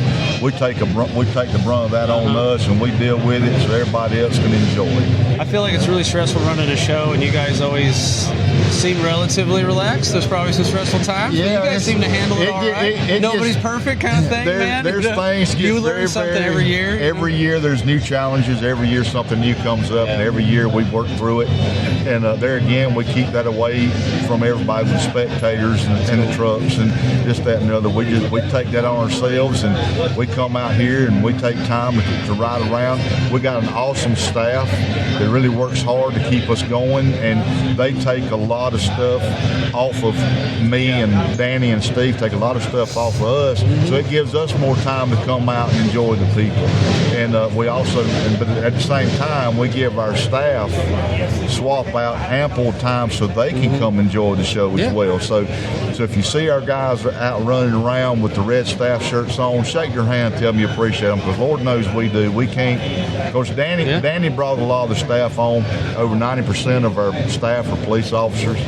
And Danny brought the staff on, and we told Danny if we lost them, we was going to fire him. So that's just kind of, because they do an awesome job for us. We really do appreciate them, too. So that's really cool. Well, we appreciate you guys. Check out, if you guys want more information about the F100 Super Nationals, you guys have a .com, Instagram, Facebook, and they can find one of you guys probably on Facebook. Absolutely. And ask you questions can look me or up on Facebook. I'm Jeff Blackwell. Just look me up on Facebook. You see a nice picture of me and my wife in a truck. And hit up Danny and you about maybe like booth spots or inside booth spots, and outside spots, inside spots. But if you want on the inside, you have to hit us early because it fills up quick. So at the opening ceremony, I saw you salute. Did you serve our country? Yes, I did. Thank you for your service, brother. I appreciate it, man. I'm retired 27 years. There you go, man. Well, it's all about, I feel like when I'm here, I feel American. I love it. You know what I mean? Absolutely. That's what it's all about. Absolutely. God, country, family. That's what it is. Well, I'll let you go, man. I appreciate your time. Appreciate it. And thank you for putting on the F100 Thank you. Super National. See you, buddy. Just found Misfit Fab, the duo. Tell me, you guys go to a lot of Tennessee shows. What do you guys think of the F100 Super Nationals? Man, it's one of our favorite shows to come to. It's a little more laid back than some. Yeah, everyone says that. Yeah, so we get to kind of chill a little bit and kind of get to walk around, see some trucks sometimes. So it's kind of nice. I know it's growing. I've noticed. Oh, yeah. It's busy. I feel like foot traffic's busier this year. Yeah, a lot busier. Yeah, so that's it's growing. good to see too. I know you guys are stuck behind the booth a lot, but what's your favorite part of the F100 Super Nationals? I like seeing everyone. So when you do shows every year, you kind of get to know everyone. Yeah, like family. Yeah. See familiar faces. I like hanging out with everyone after the show too, like after dark. Yeah. Iron Forge was a lot of fun. Yeah, that was fun, wasn't it? I was surprised by that. Wax ride thing, so we got to participate in that. I saw you guys put it in the hood, right? So definitely tight-knit family. We're getting close to people and stuff. Well, speaking of the products and stuff, for people that don't know, what is Misfit Fab? So we specialize in custom bead rolling and CNC engraved parts, usually like interior pieces like door panels, headliners, but we've started branching out and getting into some like underhood panels to kind of decorate under there. That's what I'm interested in. Yeah. I'm just like, hey, how much is that? That's nice. Well, I just want to say what I love about your products, especially, looks like you're sold out this year, but the coppers type of stuff that you put whenever you guys were in California, you brought them there. I freaking love that. I don't know if I can put it on my truck. I don't know if that's style, but I love that. It kind of reminds me of like the Gearhead 60s thing. I love 50s. I love that. So it's something like that. It's more custom, specific to that vehicle that we was working on. The vehicle we was working on for that truck would have been more, it would be more like early 60s style of things. So it was a it looked like it was for a slick side. Yeah. Was it? Yeah. Yeah, it was a unibody, big back window unibody from one of our customers. Well, then in that California. fit that perfectly. Yeah. That was awesome. But I can definitely see the artwork in it, and you're an artist. You guys are an artist, so it's you guys do great work. And honestly, the people standing behind us right now, just waiting to talk to you, is just a testament to what you guys do, and that's really awesome. But that's cool. So, how can people reach you before I let you go? So, of course, our website www.misfitfab.net, and then we're on Facebook, Instagram, lots of different social networks like that. Just search Misfit Fab. Hit us up, man. Where are you guys out of? Western Kentucky, Dexter, Kentucky, little towns. Okay. And you guys ship everywhere? Yeah. All over the world. Worldwide. Very cool. Well, hey, thank you so much. I really appreciate you guys. I'll let you guys get back to what you're doing. Appreciate you. Yeah. See ya. Hey guys, jumping in here to remind you to check out AutoCrafters. That's autocrafterswithak.com. These guys are awesome because they are all Ford Mercury. Misfit Fab here. I found a truck that has a lot of his products on it, and I thought, let's talk about the truck and the products. The truck is a customer's, right? Yep. Drew Barnes. He's from Clarksville, Tennessee. I love this right here, but you do a lot of stuff on these trucks now. Tell us about it. So we specialize in custom bead rolled and CNC engraved, like interior pieces and things. It's made out of sheet metal, most of the time aluminum. So that's what you're going to see here. That's cool. I love the one underneath the hood here. Is that new to your collection, if you will?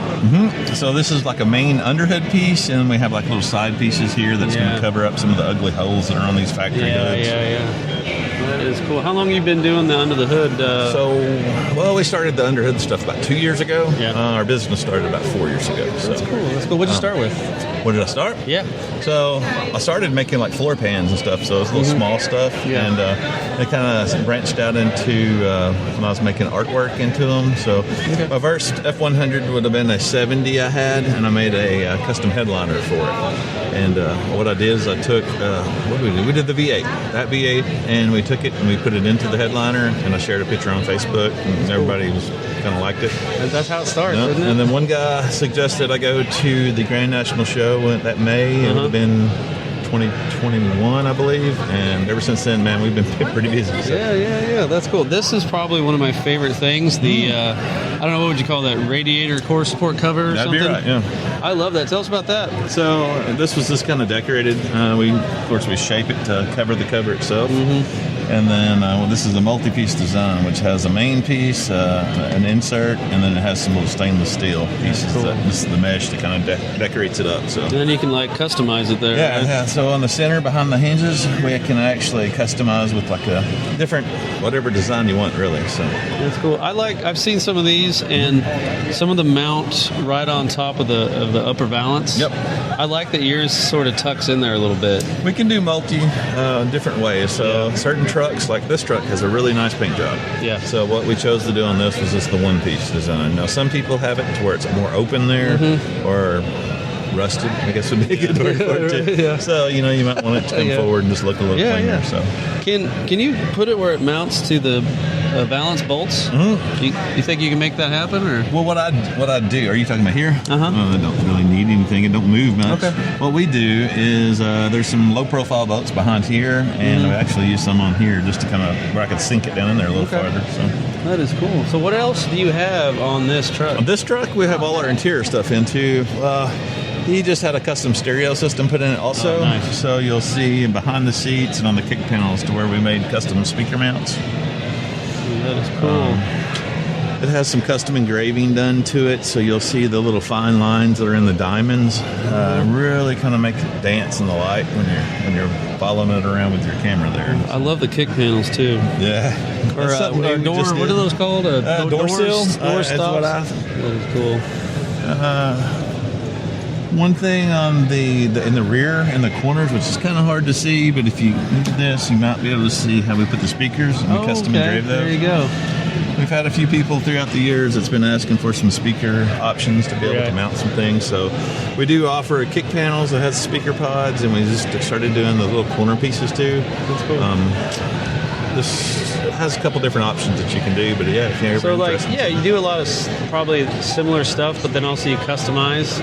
So you have a lot of options for each type of truck. Yeah. What year truck's this? This is a 72. Okay, so you do bump side and dent side and slick? Mostly everything from 48 up to 79. So now there's a couple items that you won't see us do on some yet. Okay, very cool. Well, what else is on this truck that's yours? Because I love the door panels. I didn't know you did this, which is super cool. And you do kick panels in some cases. Yep. These have the kick panels on here. This has the door panels, has the headliner, the rear seats, door sills, all the underhood stuff. This has pretty much everything we do for a bump side on it, other than checked every box, collect the whole set. Yeah. That's cool. This guy just finished this build. I think he said he's been working on it for about 9 years now, and so it's kind of special to him. We kind of unveiled it to him at the show. He dropped it up to us at our shop, and we just kind of did our thing with it, and we drove it here for him, and he met us here. And are you wanting more people to bring the trucks to you, or do you like more shipping it out? Well, it's always nice to be able to see make sure it fits when it's on the vehicle, because you'd be surprised. We make and ship. Most of our parts are made and shipped, so to be able to see it done on the vehicle. Sometimes people order things 2 years before they get their job, their builds done. So it's nice to be able to finish something off. It's kind of nice to have both, I guess. That's cool. It looks like it's got Morgan's interior in it. It was Correct. Pretty cool. Yeah. Was that fun working with that? Integrated in with Morgan's auto trim and also your stuff. So me and Morgan, we have actually kind of collaborated on a few builds together to where he'll put some certain styling into his that kind of we take into ours too. So we try to do that with all types of companies and stuff. It's a good thing to kind of co-mingle on the builds with people. We're all Ford enthusiasts, man. That's how it goes. Nope. Well, hey, how can people reach you? So we have a website, www.misfitfab.net, and then, of course, Facebook, Instagram, our social media platforms. It's probably some of the best ways because we update daily there, so we're all the time posting some. Well, man, I love my products. I love some of the stuff you've done for other, trucks and stuff that I wish would look good on my truck, But I'm ready for some more stuff, and I'm definitely, everyone watching this, check out misfitfab.net. That's right, .net. And see what they have to offer. And he does a little bit of customization. So, man, appreciate your time. I'll let you get back to your booth, brother. Appreciate your support. Thanks. See ya. Austin. And he's got that really, and it's hard. It's a truck hard to explain, but it's something that just, when I see it, everyone knows that I spotted you like 3 times just in Tennessee already. Tell us about your truck, man. So it's a 78 F100 flare side. It is basically, I call it the run-of-the-mill build nowadays. It's Crown Vic subframe in the front. I Z'd the frame 2.5 inches in the front. It's Ride-Tech coilovers. The rear is a 4-link, custom-built 4-link with Jegs coilovers in the rear. Running a 4.6 from my 05 Crown Vic, 4R70. It's a good motor. Dakota Digital, just basically all the stuff needed. The goal with the truck was to be as low as I could possibly go without going air ride and reliable. Yeah. So I feel like I hit the nail on the head with that one. So that's cool. Well, it's a great truck. What would you call that color? So it's supposed to be the factory color, but it's definitely not because I had factory paint mixed and it was nowhere near close. Yeah. It's been aged over the years. The color that I had mixed for it is actually a Toyota color, and I can't remember the name of it right off my head. Well, it's a beautiful thing. Is that like clear coated or is that a wipe on? Or? Yes. So, short story, me and my wife got that truck when, I want to say about 12 years ago. So I was about 17, 18 at the time, and I wanted to paint it, but I couldn't afford to paint it. So we just started sanding it with sandpaper. That was back before patina was a cool thing. I don't really call it patina. I call it like just different. And so when we sanded it, I didn't really like how it looked flat, and so I just clear coated it one day, and we've kind of just left it like that since. Well, man, it's a cool truck. I know people have seen it on the group because I posted it, and maybe you have as well, but also Instagram possibly. But where can people find you to look at the truck? So I have Instagram, and it's literally just at Austin Payne, AustinPayne. There you go. I'm trying to grow like social media wise, so I'm trying to post more. So that should be a good place to find most of my information. Because you're kind of a builder, or are you more into the art side? So I actually have a shop in Northwest Georgia, and I do mainly restoration work, but I'm starting to get into more of the fab work and stuff like that. So I'm hoping my 5-year goal is to be able to do anything needed to a truck. Okay. Well, cool. So how many years have you been at Super National? This is my 5th year coming. Yeah. What do you think about it? I mean, is it kind of one of your favorites? It's or are you just awesome, nearby? man. I mean, we're about 3.5 hours from here, but I would drive 12 hours to come to this show. It's just it's laid back. Yeah. This time of the year, the weather's perfect. Yeah. The Blackwells that put the show on, and you couldn't find any better humans, really. No. So to me, it's just it's one of those shows that you can't miss. Yeah, 100%, man. I couldn't have said it better myself, dude. Where can people find you again? At Austin Payne on Instagram, and then I'm going to start a YouTube. I have it where people can look. It is actually at AP Customs. AP Customs. Okay. Thank you, man. I appreciate your time. Yes, I'll let you go. Thank you. Appreciate you. See ya. Yes, sir. I'm walking around inside, and one thing I like seeing all the time is sort of other merch companies. And there's one that's really awesome, Mr. Whiskey Barrel Apparel himself. What's your name, my man? Hey, Danny Hall. Okay, so tell us about why you're here, what you like doing in the community, and about your products. Yeah, so we are a licensed apparel brand, Whiskey Barrel Apparel, for like-minded guys like whiskey and tattoos and guns and Southern rock and hot rods and we are Ford enthusiasts as well, and we just put out a good product and come up with killer designs for shops and for personal use as well. We do custom designs for race teams and people in the industry as well. Now, I noticed up on your shirts you have a lot of, shall I say, kind of artwork of people's trucks, maybe. Yeah. Is that something that people can contact you and you can do some of that for them? Yeah, exactly. They can get us on all the social medias. Basically, it's Whiskey Barrel TN on all the social medias, or Danny at whiskeybarrelapparel.net is the email address. If you got a truck, you want me to put your truck or car, whatever, or if you're a club, if you want me to put it on it, then you'll send me, we'll do the design, the artwork for you. Get a left chest print and then a full back, or if you want a full front, or whatever you want to do. Very cool, very cool. What else? What's something that you do that's a little bit more special, if not unique, compared to other people? Well, number one is, if you want to come this way, our fabric we use. We're using top-of-the-line fabric. It's a softer fabric for an affordable price. Our artwork is set in. We call it Lee press-on. We're not using a DTF transfer. Yeah. We are actually silk screen and can do up to 12 to 14 colors depending on the style you want to do. Same with our hats. We compete a lot with brand name hats. You're buying one of our hats, you're getting the Whiskey Barrel.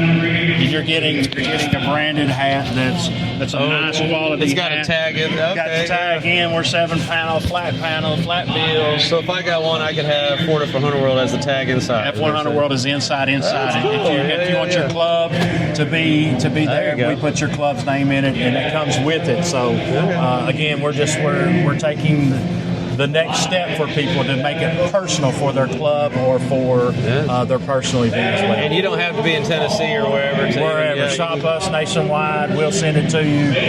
We're shows everywhere. We're somewhere 42 out of 52 weeks in a year. We're somewhere. So you'll find us. Very cool. How many years have you been at, say, the F100 Nationals? So the F100, we're going 3 for the Super Nationals and the Grand Nationals. And then, but as fans and enthusiasts, we've been trying to look at my brother to see exactly how many years it's been. It's been a while. That's cool. Well, you're an enthusiast, like you said. You're especially a Ford enthusiast. But Whiskey Barrel Apparel, I feel like when I hear that, I hear gearhead. I kind of, someone who likes working on the stuff in the shop. So I really always liked your guys' stuff. I've always seen your booth off in the distance, and I kind of want to get some stuff from you now, man. I'm gonna finally do that. Well, cool, man. Where can people find you again? It's whiskeybarrelapparel.net, and then on all the social media, Whiskey Barrel TN. So Whiskey Barrel Tennessee TN on the X and on Facebook and on TikTok and Instagram. Whiskey Barrel Apparel. All right, man. I'll let you go. I appreciate you, brother. All right, Craig. Appreciate you. You have a good one, man. I'll see y'all soon. All right, guys. You probably heard of Would-Be Valances. He's here at the F100 Super Nationals, and he's got tons of stuff. A couple things new. First off, what's your name, my man, and what is Would-Be Valances? I am John Woodby, and of course I build Would-Be Valances. This is my original 3-inch valance. We build these for 61 through 86 models. So per request, I've been asked about a bigger valance, which I'm going to keep the people happy. Yeah. Yes, so we started doing a 4-inch. Okay. Look at that little gem right there. So in comparison, you really want to try to drag the ground, get you some of that. Very cool, man. So people just want to look lower, or that they're lower down, I guess, or maybe they're lifted and they wanted to. Yes. Another thing, my little bumper jig out here has a 4-inch on it. I know they're laid down. That's just a display. So that's the 4-inch on the new 78, 79. I like it with the blocky bumper. That's 80 to 86 with a 4-inch. Okay. Yeah, they're a hot little item. They're doing pretty good. So you do front balances, and then over here some rear balances? Over here we you want to call them spoilers or something? Let me grab one. Yeah. Tailgate spoilers. Very cool. Bring them over here, Craig. I hate we're bouncing all over the place. No, that's all right. Display. Okay. Very cool. Now, this is optional, I'm guessing? These come with them. Yeah. Those are turnbuckles and L brackets. All right. You don't have to purchase them. We'll keep them if you don't want them. Very cool. What else is new? New product. We like brush guards too. Oh, nice. We're now offering a 1966 through 77 Ford Bronco brush guard. And it's just the front kind of like this and narrowed down? Yep, just like that jig right there. All right. Well, that is cool, man. How'd you get into this? What made you go, I want to make stuff one day? This started, I made my first balance probably 15, 20 years ago for my personal vehicle. And got a lot of compliments on it, but I come to this show about 4 or 5 years ago, and I noticed people were putting square body Chevy balances on their truck, and I couldn't handle it. So I was like, you know what? I built 15 for the next year. I sold off 15 the first day, and here we are. I remember you walking around with your bucket hat. Yeah. You were just walking around with a handful of them. That was my test run, and it did evolved. well. Now it's I'm turned humbled. into this, man. That's amazing. I did a count earlier, and there's about 30 of my balances out there. That's wild. That's wild. That humbles me. That Thank really, you, guys. Appreciate that. When you walk around just being an enthusiast yourself, and you see your work on stuff, and people love it, that's amazing. Yes, I love it. I would be here anyways, but to have a product, appreciate cool. it, guys. Well, I've got one, and I love it. It's the best thing. I tried quite a few out. Yeah. And you were the first one I got, and I was like, that's the one I want. I love it. Even my wife was like, no, I love you, honey, but go with Woodby. So I was like, okay. And I designed these to look like something Ford would have done. It is. I think it's subtle. It's simple. Yeah, I love that. You know what I mean? Like simple. And Ford, after the 80s, started making balances factory out of plastic. So I kind of felt the need that your pre-80s, 90s needed it too. Right, yeah. That's cool. And you partner with people like this, huh? Yes. My buddy Kenny does these little badges. Sweet. These light up. They go behind the 68, 69. On the grill? You can put power to them. These right here are a hot little item. Yeah, I have one of those too. Good deal. I love them. And what's this made for? No, I'm just kidding. That's for little tykes. No. Yeah, right.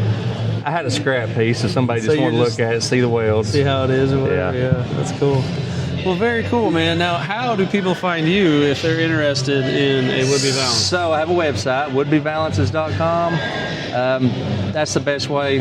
You can order through the website, see pictures of customers' rides. And my card has my phone number. You can call me. It don't matter. Okay. Very cool. Well, hey, check them out on .com. Right here is the phone number as well.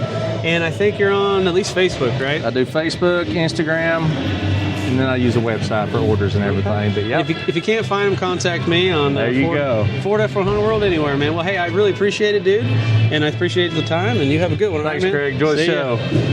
I found this truck, and I found kind of the owner, the company that owns it. Yeah, DFW Speed Syndicate. DK is the owner of the truck. DK, so all right, what's your name? I'm Bill. All right. I'm the guy that's fly cut on all the videos.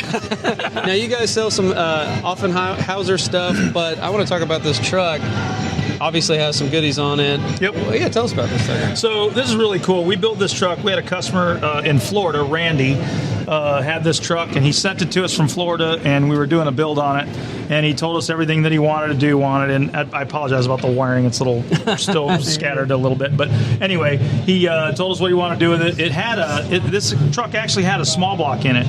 And we took the small block out to put the 300 6-cylinder back in it because Randy saw old Gert and he wanted a 6-cylinder. So we pulled the small block out and we put this engine in there, which was really great. So really neat piece. It's a 300 6-cylinder, nothing fancy. Got hyper-eutectic pistons, stock rod, stock crank. We don't normally do much with the crank. Is it a 240 or 300 head? This is actually a 300 head. Okay. So it's a decent little build, but we had this thing, we had every bolt off this. We had this thing completely off the frame. So the frame's been painted and cleaned and all that stuff sandblasted, and then we put everything on there and we left the patina. I was going to say, I like that you left it a little, I can tell you worked it over a little bit, but it looks good. We had to. We just left the patina. We like patina trucks because you can park them anywhere and,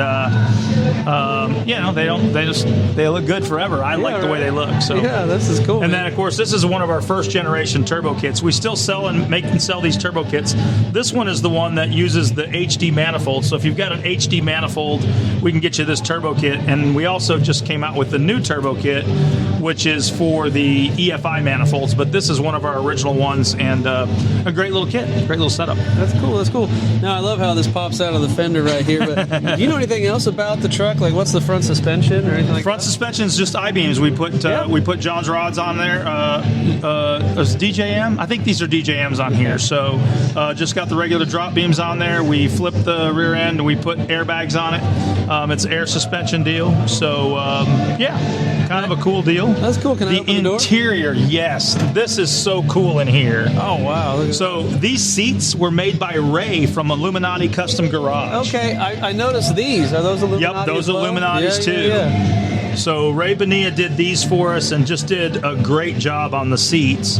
The center console, that was done for us by Jason, is one of our fab guys that's an aircraft mechanic that lives in our area in Texas, and he made us the center console part. But the Illuminati Custom Garage, these are custom seats from Ray, and they're just fantastic. That is cool right there, man. I love the blue patina too. Yeah. Is the bed from a different location than the... No, it's like funny. mildly different colors. It's well, yes and no. So what happened is the chassis of the truck was this color too, and so was the bed. So when we got this truck, it was mostly this color. Yeah. And so we took sandpaper to it and just started cleaning it and sanding it off, and it turned into this, which is, I think, fantastic. I think better. Yeah. I just love That's it. cool. Somebody had put one of those horrible sunroofs in it where it stuck about this high out of the top. Yeah, that works. So our guy that did the center console there, again, he's an aircraft mechanic, so he's used to working with aluminum. He built us this and even creased it where the top goes and then pop riveted in.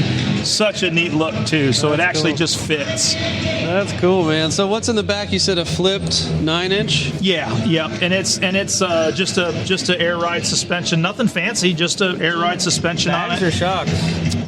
Shocks. Shocks? Yeah, cool. shocks. And this is Illuminati. The guy's from New York, so I always say it with a New York accent. Yeah, New York. Or he's like New York area. Park the car in the yard.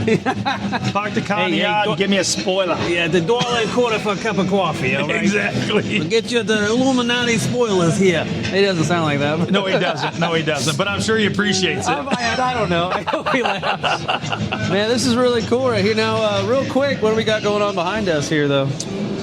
Oh, so what do you mean? Yeah, like what's all? Obviously, Offenhauser. So we're brand ambassadors for Offenhauser, and we've really done a lot of stuff with them. Of course, we're kind of hung up on the 300 six-cylinders. Yeah. So we were supposed to debut our new VPI intake manifold, which is a port fuel-injected intake manifold for the 300 six-cylinders at the show. Yeah. Unfortunately, there was a problem with the casting. We'll have those in the next couple of weeks. We'll have them out, and you'll see that on Old Gert. Okay. Which is awesome.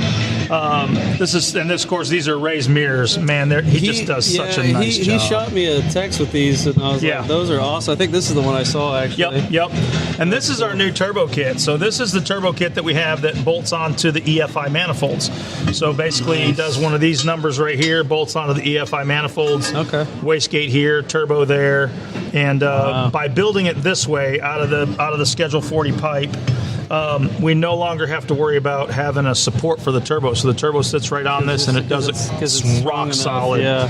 There's that for the whole straight six, huh? So we're also building, right now we're building an engine for a customer that's going to do drag and drive with a 300 six-cylinder. We're also a dealer for Straub Technologies. This is a Straub cylinder head. So Straub takes the head from ProMax and then takes it to the next level. Okay. So what they do with this is they actually put in, you can see the seats are wider here. They put in wider seats. They also open this up. This is a 2-inch valve. They unshroud the valves on the intake and the exhaust side, and then do just a little bit of bulwark and just clean up some areas that the ProMax had. They just go above and beyond on that. So also that engine is actually getting one of the roller cams. Straub is doing one of our custom grinds for it. We've given them the information that we want, so it's going to be our Stage 2 cam. This engine's going to be about 650 to 700 horsepower, and you'll see it in drag and drive. I'm not sure what chassis it's going in, or even if I'm allowed to say. I got you. I'm just going to say that it's going to be a really cool drag and drive piece. So we brought the Straub stuff so you guys could see that too. So I got you. Where can people find you? DFWSpeedSyndicate.com, a DFW Speed Syndicate on Facebook. That's We're cool, in man. Crowley, Texas. Sounds good. And It's Illuminati Custom Garage. Illuminati Custom stuff, Garage. Right? Yeah. I'm going to say, can I say one thing about a special for the show? Yeah. So we have a show special. Buy one of our hats for $2,295, and we're going to throw in a hot side turbo kit for free. Oh, wow. Sounds like a good deal, doesn't it? Well, it's easy to convince your wife then. When you come home. Honey, it was free. Honey, I got this. What'd you get at the show, honey? I bought a hat. Oh, you got a hat? That's great. Let me see it. Here it is. You're done. You don't have to explain the turbo kit on the car anymore because you just bought a hat. There you go. Turbo kit was free. That's awesome, man. Well, hey, thank you for your time. Thank I appreciate you. And guys, check them out. And definitely check out Offenhauser. Thank you. I found this truck right here. Found the owner. What's your name, my man? Holden Ross. Nice. Now, this thing is awesome. You won Best Patina. Yes. Nice. How does it feel? In the class. Top in the five class. or whatever. Yeah, in the class. Sorry. Yeah. Well, I love that. Is this a wipe-on clear or? It's a spray-on. Spray-on? Perfect. That's why it looks so good. Who'd you go with? What do you mean? On the clear? It's just gloss clear coat. You just just did it yourself. That's cool. What do we got in here? FE motor? Yes, sir. It says 428 cover jet, but it's a lie. It's a 352. Okay. We'll just say it's a. You don't know unless you measure the stroke. You know. I like the wheels, US Mag, but what are they called? I don't know what the name of them is. So I bought the truck. Did the you? way you see it, we've just. That's cool. That's the way to do it, man. That's how I bought my truck. You know. Still needs a lot of work. It's perfect. We put a cam in it. Did lifters. you? Does she sound good when she starts? Decent. Yeah. If I can find the keys. They're right there. They're in it. Yeah. Nice. Oh yeah. Perfect. This is its third trip here from Georgia. Yeah.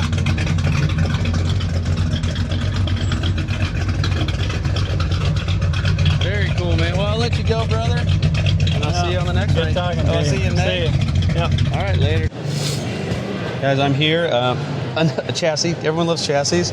I found the guy right here. Yes, sir. What's your name, man? I'm Stephen Barfield with SS Chassis Works. Cool. Where are you guys located out of? Norwood, North Carolina. Nice. Now, chassis. Yes. Love it. Thank Tell me you. about this, dude. So this is our 57 to 60 F100 on coilover. This is a personal project we're doing for ourselves here. Yeah, just representation of what you guys. It is, yeah. absolutely. Very cool. Which brand did you go We with? run QA1 front coilovers. We run a QA1 style ball joint in here, all Willwood brakes front and rear. I love this right here, this billet or whatever. Yes, they are. Some spacers that we make to kind of make it look a little neater. That's cool. What about these headers? Their Ultimate Headers is the brand on those. That's their header for a 351 Windsor engine. Cool. I haven't seen anything like that. That's awesome. Then we go on back. We have our fuel line kits on the frames, brake line kits on the driver's side. Our 4-link setup, all 4 links are running a R joint from RideTech in those. You like 4-link or 3-link better? I like the 4-link. Yeah, everyone seems to like the 4-link. QA1 on the rears as well. Nice. We have a Boyd's Welding fuel tank. I see this. I see absolutely builders using those a lot. Probably number one fuel tank in my opinion. Yeah, very cool. What fuel pump do you guys like to use? That is their Aeromotive 340 fuel pump in. That is cool. Now, what's your inspiration of the design of your guys' chassis? So we mandrel bend. We are in-house on mandrel bending, so we're able to do all of the smooth curves here and do a one-piece rail design front to rear. Dude, nice work on your brake lines, man. That's super thank you. Professional. I love that. Very cool. Now, whose axle? Did you already mention that? So we build the center section. We build the full rear ends right now. Wow, that is a strange center section in it. Okay. And then we do all weld on, do everything else ourselves. Base 9-inch type stuff. Yes, sir. That's cool. Very cool. And then inside there, you probably do. That is a 350 gear in that with limited slip positive traction unit inside of it. Cool. And what did you say the brakes were again? Willwood brakes. And same on the back? Yes. What do you think? Is it 2-piston, 3-piston, or what's? The back is 4-piston. The front is 6-piston. Ah, okay. Very cool. Man, you guys are. What do you guys call this right here? This is just our inner frame. Man, strong right there. Yeah, that is locked in right there. Yeah, and being able to bend the tubing allows us to be a little more creative with it. Very cool. Now, this engine's just representation. You got a T5 on it. It is. Like you said, 351 Windsor. But you guys can do almost anything, right? Yeah, we can do the Godzilla, the Coyote, any of the FE blocks. Basically, any engine you want to set in here will fit in the chassis. TKO. 6R80 trans, anything you want. That's very cool. How long is, I always, in my head, say SS Chassis Works. That's it. SS Chassis Works. But I was just like, I didn't know if it was SS Chassis, and then I read it, and I'm like, okay, it's SS Yeah, it's Chassis all Works. one word. How long have you guys been doing it? Since 2020. Heck yeah, you guys Sure has. blew up in that regard. I've seen you guys everywhere since. It's only been 5 years. 5 years, but it don't seem like it's been 5. No, but it has not at all, man. Oh, is this an example of your So four-link? that's an example of our 4-link kit that we offer. That's cool. This bolts in. This is the 65 to 72 version here. Bolts in, factory spring hanger mounts here. I like bolt-in, man. And then this is a weld-on, weld-on rear stuff You got to for on it. the axle, yeah. Very cool. What's kind of the part of this where they're making chassis, all that stuff that you like the best? What's the This part? right here. The finished product? Seeing the finished product, That's seeing cool. the customer's finished product right there. Yeah. Tell me about the truck real quick. I know it's a customer's. This is a customer's. So this is I don't exactly know the year. Let's look at the tag. Yeah, let's do that. Because the grill will 67. So this is a 67 Okay. F100. It has our chassis under it that we built a couple years ago. That's cool. So getting to see it here finished. Looks like a Gen 2 possibly. I think so. Very Coyote. cool. Coyote. Oh, I like these wheels. Holy cow. Oh, they're beautiful wheels. Curtis Speed Shop is the brand of the wheels. Curtis Speed. Hey guys, check out YouTube or on Instagram to see these wheels out. This is awesome. Now, do you guys just do the underneath, or do you guys do body, or? Mainly just underneath.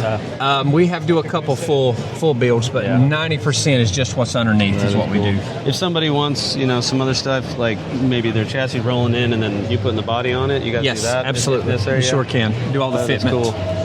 Man, living the dream. How does it feel just like being a builder, success at it, people love what you do, and then you just get to work with trucks? Man, it feels great. I mean, it's a great experience. But like I said, seeing them finally in person is probably the best experience of any of it. What's the most difficult process of maybe the design and everything like that? Is the new design of something, a new chassis that we want to build. Is just the legwork in it, the CAD work, all of that, the scanning and everything to get it going. Because you want to make sure it works. It does. It does. What is it called when you do test runs and stuff? Like R&D or whatever. Scrap pile of metal. There you go. Yeah, very cool. That is awesome. And do you make chassis just for Ford trucks, or No, we do C10s, Dodges, cars, a lot of different models. That's cool. Very cool, man. Well, great work, dude. I hear a lot of good things about you. And how can people reach you if they're interested? www.sschassisworks.com is the website, or you can call our number. Here it is. Right here. 704-221-9759. And also Instagram and Facebook. Very cool. And you're out of Norwood, North Carolina. Very cool. Well, man, I'll let you get back to your booth. I appreciate your time. Absolutely, man. Thank you. Appreciate it. See you, buddy. Thanks. I am outside at the F100 Super Nationals at the swap meet area, and I saw a brand new bed, slick side, dent side and bump side, and I saw these guys back in May. What is the name of the company, man, and what's your name? We're Classic Throwbacks, and we are out of Butler, Pennsylvania. So we're here bringing to the community our new beds, bump sides, dent sides. But that's all we can really get into now is the short beds. So 8 foots we're trying to get into. We just aired them, brought them out the first time in May. We're here for the second round. We brought our new product here that we got. So we're just trying to get into the community and bring something to the community everybody could want. So everybody needs a bed. Yeah, right. I know I do. What kind of feedback have you gotten from it? We've gotten great feedback. We are always trying to bring to people. The last show we just brought dent sides, which was 73 to 79. And people always wanted bumps. They asked about that more than the product that we actually brought. Yeah. So we finally found a place out of Texas that we can get bump sides for now. Okay. So now we brought those to air today. Okay. But really what we specialize in is the beds. Do people really kind of walk up to you and be like, is this, I can buy this whole thing? And then, and is it together and things like that? Yeah. A lot of people ask us if they can buy just panels. We really generally usually just go with full beds. Yeah. We don't stock all the stuff. So you just get it, put it together, and that's kind of what you have to offer. Yes. If you can pick it up, or if we can ship it to you, here it is. It's ready to go. It's put ready it on to your go. truck. Ready to put on your truck. We That's actually cool. mock them up in our shop. We actually put them on a frame, so we know they're going to fit. When you get here, you buy it just like it is. You can put it right on your bed or right on your truck. Yeah, I told him, I said, if I buy one or whatever, I'm going to bring my truck next year in May, and I'm just going to put it on the back Absolutely. of the truck and then haul it home to my 68. You could do know what I that. mean? We actually have a customer coming from Belize right now. Oh, wow. So he's in Belize, bringing the truck from there, and they're going to Wisconsin. He's building it for his daughter. That's what he said. He's going to bring it right to our shop. It's going to happen in 2 weeks. So we have a lot of customers that say that. We don't actually we don't build them a truck for them, but we'll put a bed on it for them and let them go. That's cool. What made you guys want to start Classic Throwback? You know, this whole Basically, thing? I was driving over the road and didn't want to drive anymore. He was doing HVAC, didn't want to do that. The pandemic hurt like everybody else, so that went down. And I just looked at him the one day and I said, let's start doing truck stuff. We've always wanted to do it. And that's where we ended up. What do you have to lose? You know? Yeah, we targeted an area that everybody needs it. Everybody needs a bed. We could get the stuff and put them together. And a lot of people don't have the means or the shop to put them together. It's tough, you know. You It's can nice buy that it's parts. all together, Right, yeah, you can buy parts for them. And so that's what we're bringing to the community, just for pleasure and for business. Right. You probably ship everywhere, or as we said, you Belize, so anybody can buy your products, but where are you guys out of? We are out of Butler, Pennsylvania. Okay. So we'll ship them with 500 miles. We'll bring them ourselves. You can also arrange shipping. That's not a problem. A lot of people we encourage to bring them because, you know, with shipping, once it's in our hands, we still own it till they get it. Yeah. So either come get it. We'll bring it within a certain 500 miles, 600 miles. So we still do go out and deliver them. I'm pretty sure Missouri to Pennsylvania is over 600 miles. So yeah, it might be. I mean, we could I work think it's with 600 anybody. miles to Tennessee, though. Is it? So Yeah. we got to beat you here. But, yeah, within that circle. That's cool. We'll work with you. What other shows do you guys go to that maybe someone could find you? We go to all the F100 nationals. We'll go to we're going to try and do Rod Run and stuff like that next year. Yeah. So this year we really broke into these. We want to go to more. There's Georgia shows coming up next year. We've been learning just like anybody else. So we're really new in the industry. That's cool. So we'd like to hit them all. What do you think about this Ford enthusiast community since you've gone to quite a few Ford shows? We've met all kind of people from everywhere. Everybody's nice. The Ford community is great. It's all the people here. You could just walk up and talk to them like your neighbor. Yeah. You know, it's just it's really great. We love it. We love coming here. Yeah, it's great. That's cool. What is the most common question people ask about your beds? When's the 8-foot coming? Of course, the one we don't have. Yeah, so right, of course, we just kind of that's what they make. They want to know where it's made. Yeah. All the metal's made in Taiwan and stamped there. So we were open to answer anything. We don't hide anything. Not pulling punches on anybody. So what we can get, we just tell them, and that's it. There you go. Yeah. That sounds like good customer service right there. I like that. Yeah. Oh man, we're all day. We're just answering. He's on the phone more than I am. He's more into the Facebook stuff than I am, actually. Right, the marketplace is where we do a lot of business. Yeah. So we haven't advertised anymore, but we're open to advertise more. As we get going, we'll keep the old school ways still work, coming to shows and having booths, and Absolutely. flat handing with people. And It's things the like best that. because even if you don't sell here, later on the show, a lot of people don't walk around with money or don't want to do it right now. Maybe they have a project in 3 months. They find out about us and we'll just accommodate whatever they need. That's cool. We tell them call us and we'll make it for them. It doesn't matter what time. So you don't have to come here and buy right now. We can take orders and do it. What's a phone number they can text? 724-316-9131. That's my dad, Frank. Okay. 724-680-6555 is my number. And they can ask questions? And, yes. you're both Frank? Okay. Absolutely. That's easy. It's easy. Yeah. You just text either number. Yeah, okay. Call, text, whatever. That's cool. Cool. Now, how many years have you been at the Super Nationals? This is the first year we've been here. What do you think? It's great. We love it. We were excited. We've been excited since the last one. So ever since the last show, we just stocked up to get everything we could get. Sure Bring it. enough, Bought a new trailer, brought more. So we more than doubled our stuff. So it's going up. Awesome. We love it. The people here are great. Yeah. All right. Well, man, you guys provide bump side and dent side. And dents. Yep. That's really awesome. Yes. Actually, and I think that's something that I feel like everybody's been asking for a long time. They have been. Yeah. Yeah. So okay, cool. Well, hey, text the Franks, as I want to call you, I guess. The Franks. Frank and Frank, about pricing and details and shipping and all that stuff like that. Absolutely. Well, hey man, thank you so much for your time. Yes. There's some people gathering, so I'll let you go, Great. man. Thank you and very much. guys, check out Classic Throwback LLC. Thanks, buddy. Thank you. See ya. We appreciate you guys listening to the podcast this far, so we would love to give you a promo code for Autocrafters. That is AKF100 World, so all caps, AKF100 World. Well, that's a wrap. I hope you guys enjoyed it. And like I said before, if you guys would let us know in the comments anywhere that we post this, what you guys think about the podcast, where we should go next. Is there any people that we should go talk to, any companies that we should go visit, any shows that we should try to make it out to? Let us know down in the comments in any place that we post these podcasts. As always, guys, check us out on YouTube. It's all about you guys. It's all about the stories, and it's all about the trucks. And we really want to say thank you to Autocrafters for sponsoring this podcast. See you.